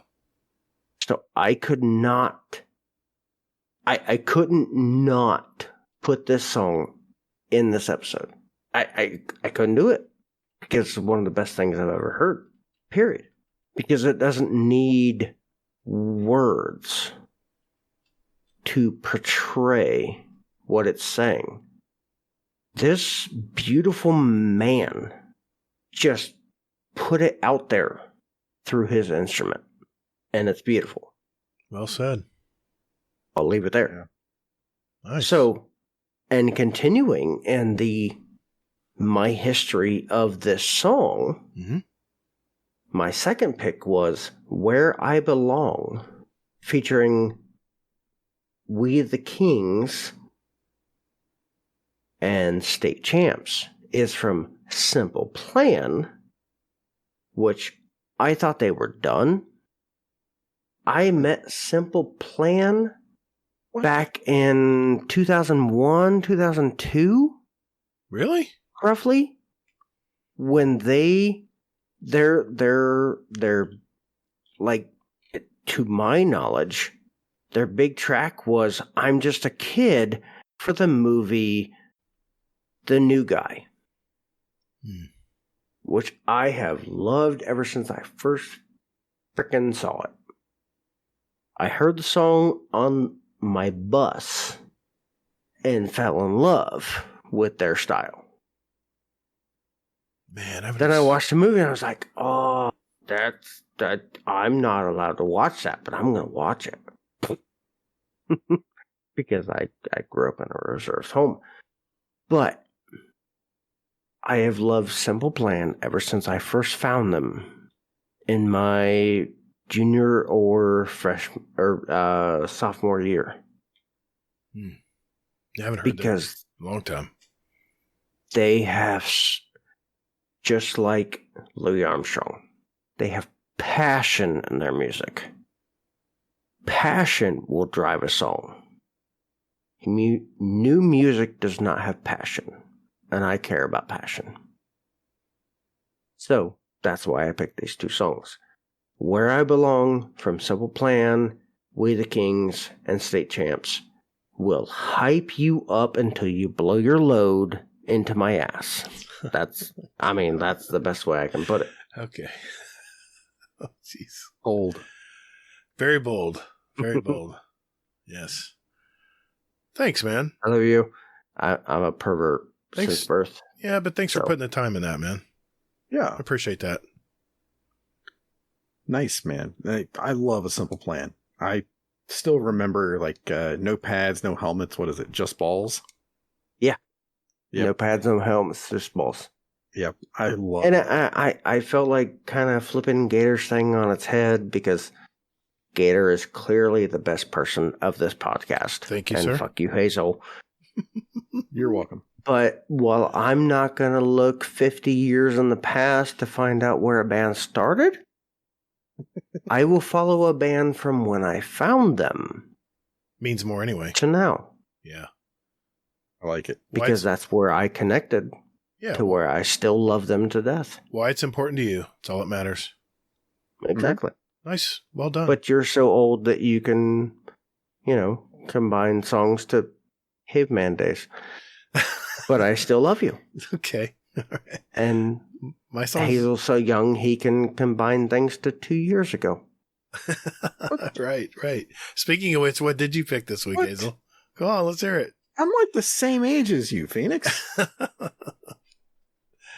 Oh, that's good. Keep telling yourself that. What?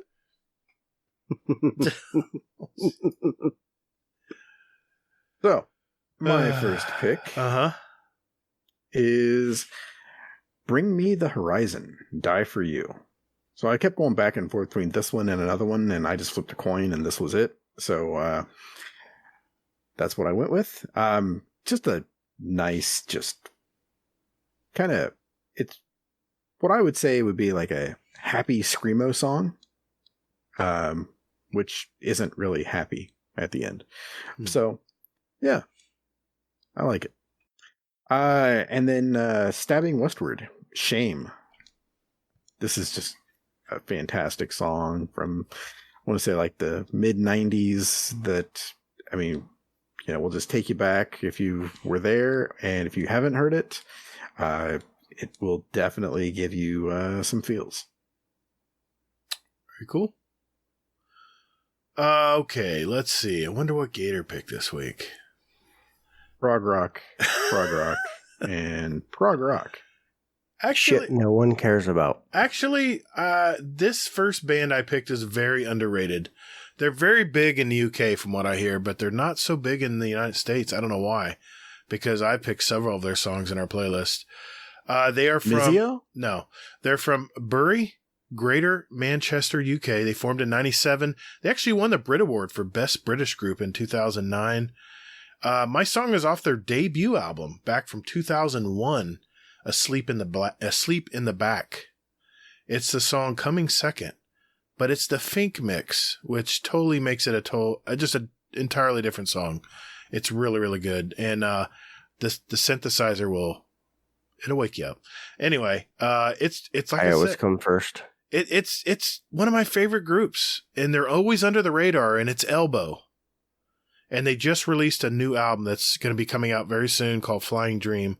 So look for it out there in the Spotify-verse. For my second pick, I found yet another band from Southern Norway. And they sound a little bit like Leprous, but just a little different. And they are a prog rock metal band, yes. No way. What? Yeah. They're... Get out. This, the way they describe their music is these talented musicians grab your brain and use it as a bouncing ball through rhythms beyond logic. Though the music is often heavy and advanced, there's always a layer of fantastic melodies. The epic arrangements of this group are truly one of a kind. I chose the song off their 2019 album, Universal Chaos, named Apollo, and it's the Norwegian band Rendezvous Point. Great new sound. Gotta listen to it. As requested, Mrs. Gatr chose a song for this week, and she says, one of Snail Entrails' favorite bands, Snail Entrails being my daughter, is Coast Modern. We were listening to the album the other day, and this was the best song of all of them. It's the song You've Been Waiting For by Coast Modern. Yeah, that's the name of the song. It's a song you've been waiting for. Anyway, yeah, so that's it for our song choices for this week. And I gotta interrupt. Go for it. I almost picked a song from Nightwish, which is a Swedish or Norwegian metal band. I love just Nightwish. to placate you. Yeah. but also because I fucking love that group. Yes. They're amazing. Her vocals are beautiful. Like, they are. Yeah. Like, if you just search YouTube, epic music, it's that with angelic vocals, like Amy Lee vocals. Yeah. Well, I was just going to say, it reminds me of Amy Lee. It's very much the same sound, but, metal. And we have a Nightwish song in there. I don't know who added it. Was it you last time? I can't remember who added it. No. We have a Nightwish song. Wasn't me. Anyway, I love that. I should have. I love that group. Did you say Amy Lee is not metal? I said she's very much in the same realm. Pay attention, fuckwad. Gee whiz. He did not say she wasn't metal. It reminds me of Amy Lee. Very metal. Right, I know. And then I swear to God, you said I that. swear. You see what I have to deal with, Phoenix? Every week. I get it. Why do you keep this asshole on the wire? I'm sorry. It's getting late. Everybody listening, start faded. the Twitter hashtag fuck Hazel, bring back easy. Bring back the good. He used the fading. He used the fading. Only I can use the fading one. That's a wrap, guys. I don't know what that means. That's another episode in our collection. For our listeners out there, we have 114 other episodes out there from interviews from gamers all over the community.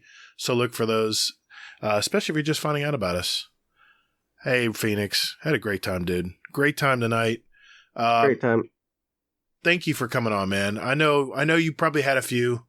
You might be a little sloshed, but would you like to would you like to give a shout out to anybody or tell everybody where people can reach you, man? Shout out to Elmer Fudd because he's my love child / lover. Shout out to Hazel because I love Hazel, but I decided everyone shits on Gatr.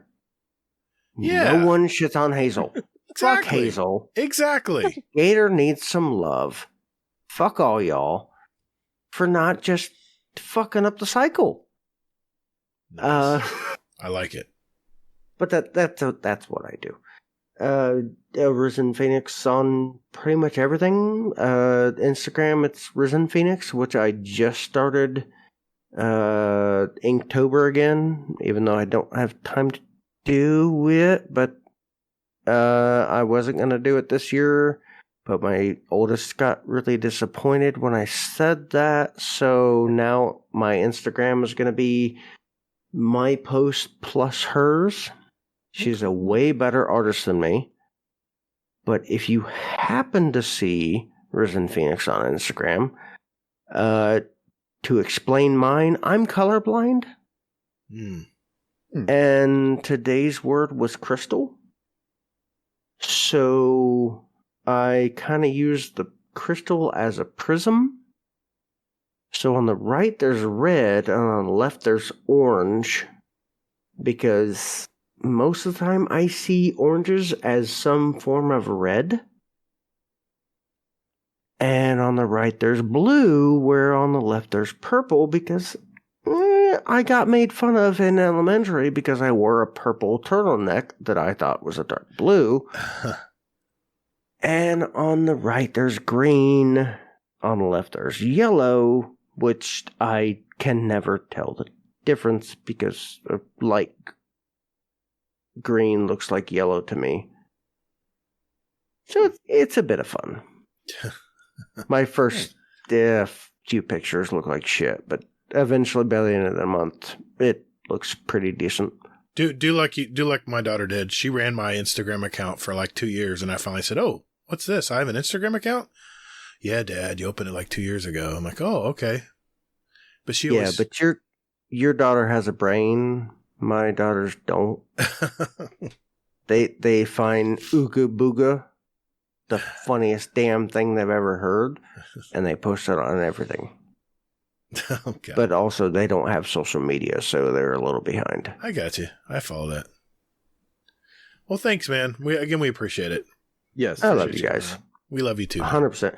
All the jokes. I love both of you. You do an amazing job. Thanks, man. I look forward to all your episodes. I will skip other podcasts to listen to you guys, the two of you, on anything.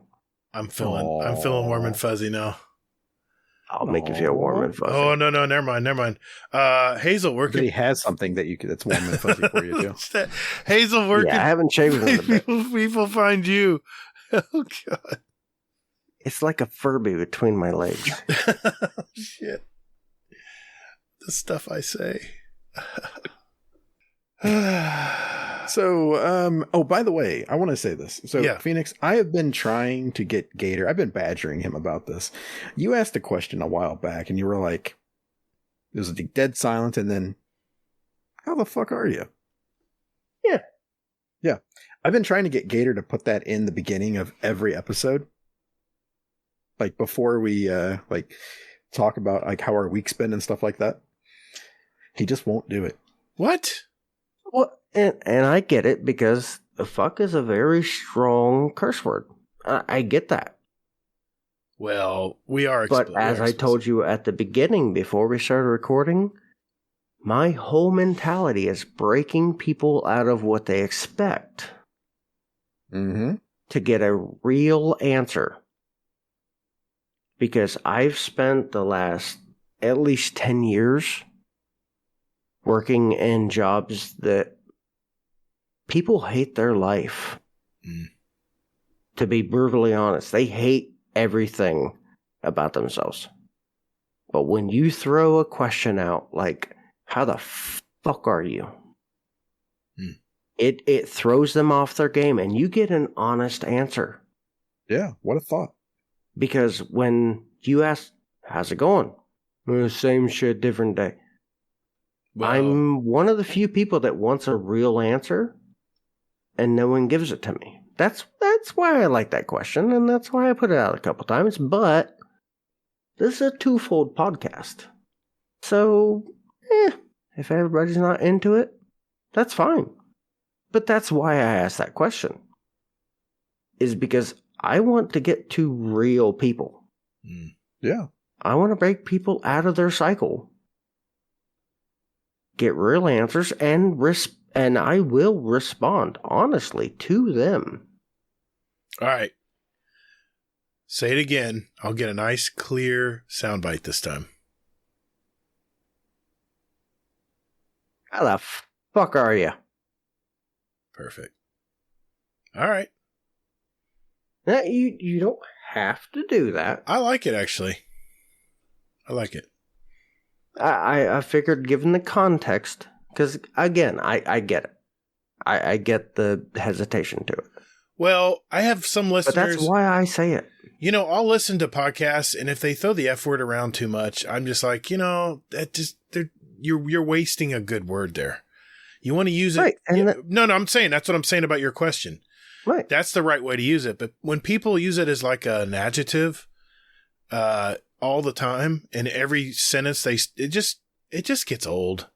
And that's the reason why I take out some of the F words. But I think tonight was all right.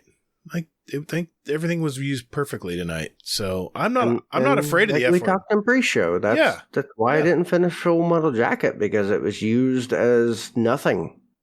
Yeah. When someone that doesn't cuss throws out a cuss word, it has weight. It does. It means something. You listening, Hazel? I'm fucking listening. I'm glad you fucking are. All right.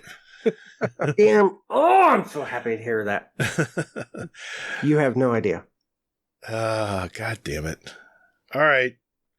Where the fuck can people find you, Hazel? Now you're overdoing it. I overstepped. Sorry. Yeah. Fuck off.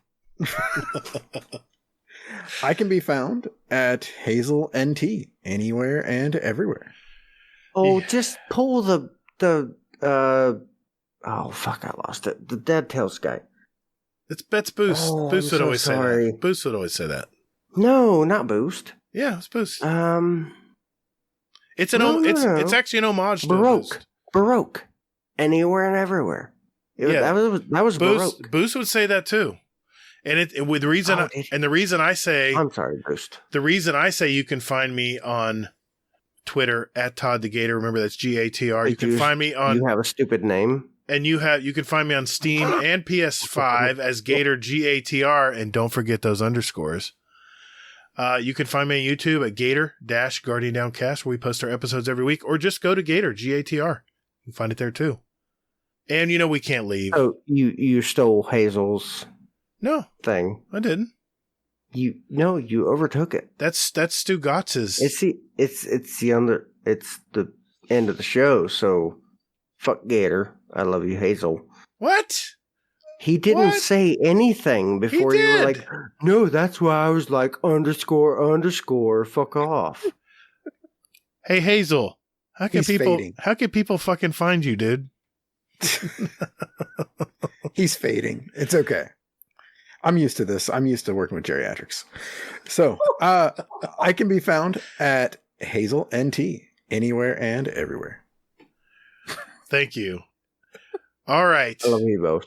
Now he's going to use the fuck word for real. No, we can't leave the show, Phoenix. We can't leave the show without a Scum Death's Corner. We got a good one this week. Can I just tell you that I was absolutely blown away by the fact that this dude won 20 quid and he fucking stopped what he was doing to call us. You guys are amazing. I mean... I get being humble, but you guys are fucking fantastic. Thanks, man. People care about you, but you guys are amazing. That's why I'm so happy to be on this show. Thanks, dude. All right. Scum Death's Corner. What's up, Uncle Scum Death, this week? Hello, and welcome to Scum Death's Corner. I got in from work, and the girlfriend phoned me and said there's a problem with the tyres in her work van. It's a disabled sort of van which takes a wheelchair for her clients at work. So she was just round the corner, said, can you come and check the tyres for me? So I was like, all right, okay. So they turn up, and I said, what's happened? And they said they went to the garage and to check the tyre pressures, and on the inside of the driver's door, it says 3.1, and it's pointing to a picture of tyre. So they took that as 31 PSI. So they took a load of air out of the tyres, and it was running really flat. So they come here, the tyres are really bloody flat. I looked on the tyre pressures, and I said, 55 PSI on the front and 70 on the back. They're like, no, it's 33.1, so we took that as 31. They didn't have a clue what they're on about. So I got my little foot pump out, and I pumped it up as much as I could and said, just get to a garage immediately. And remember, 55 in the front, 70 in the back. I'm like, oh, thank you very much. I'm like, bloody yeah, when he just got in. Then I took the dogs out immediately, and then Tilly was playing up, acting really weird, and there was a wasp stuck in her forehead, and all the hair in her forehead was jabbing her. I had to flip that out, and then she wouldn't chase her ball. And that is not like her, so she's feeling a bit under the weather. I would be if I got jabbed about 100 times by a bloody wasp. So, yeah, anyway, shit afternoon so far. But love you and leave you. Be safe, bye. Continue to be safe, everybody. And more importantly, take care of one another. Guardians are measured by their ability to come back from defeat. So stand. Fight! Thank you all so very much for listening. And later, Guardian. Get toddled. Scissor me timbers. Oh, I thought you were going to say fuck Hazel. Or fuck Gator. Fuck both of y'all. Perfect. I'll take it.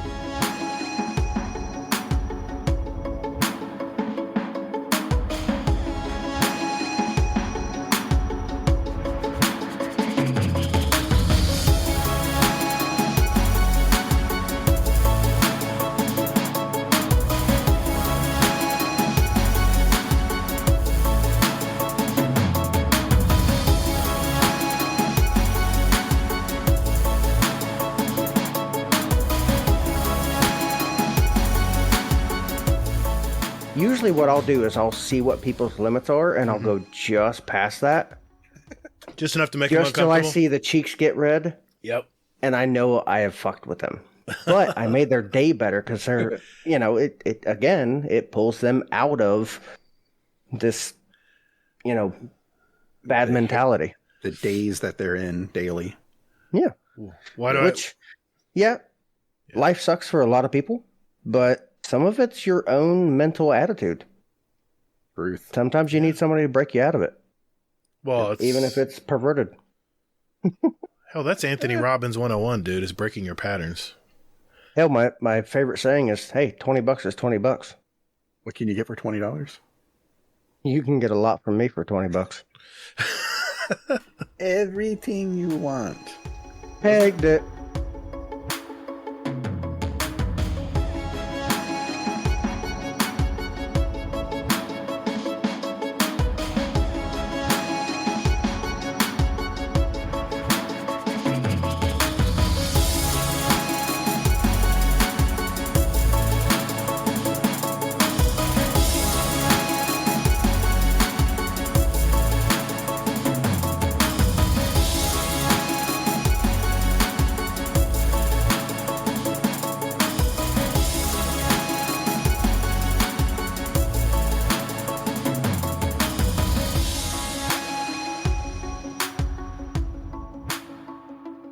Oh, I would 100% sleep with Rob Schneider. Fuck PvP.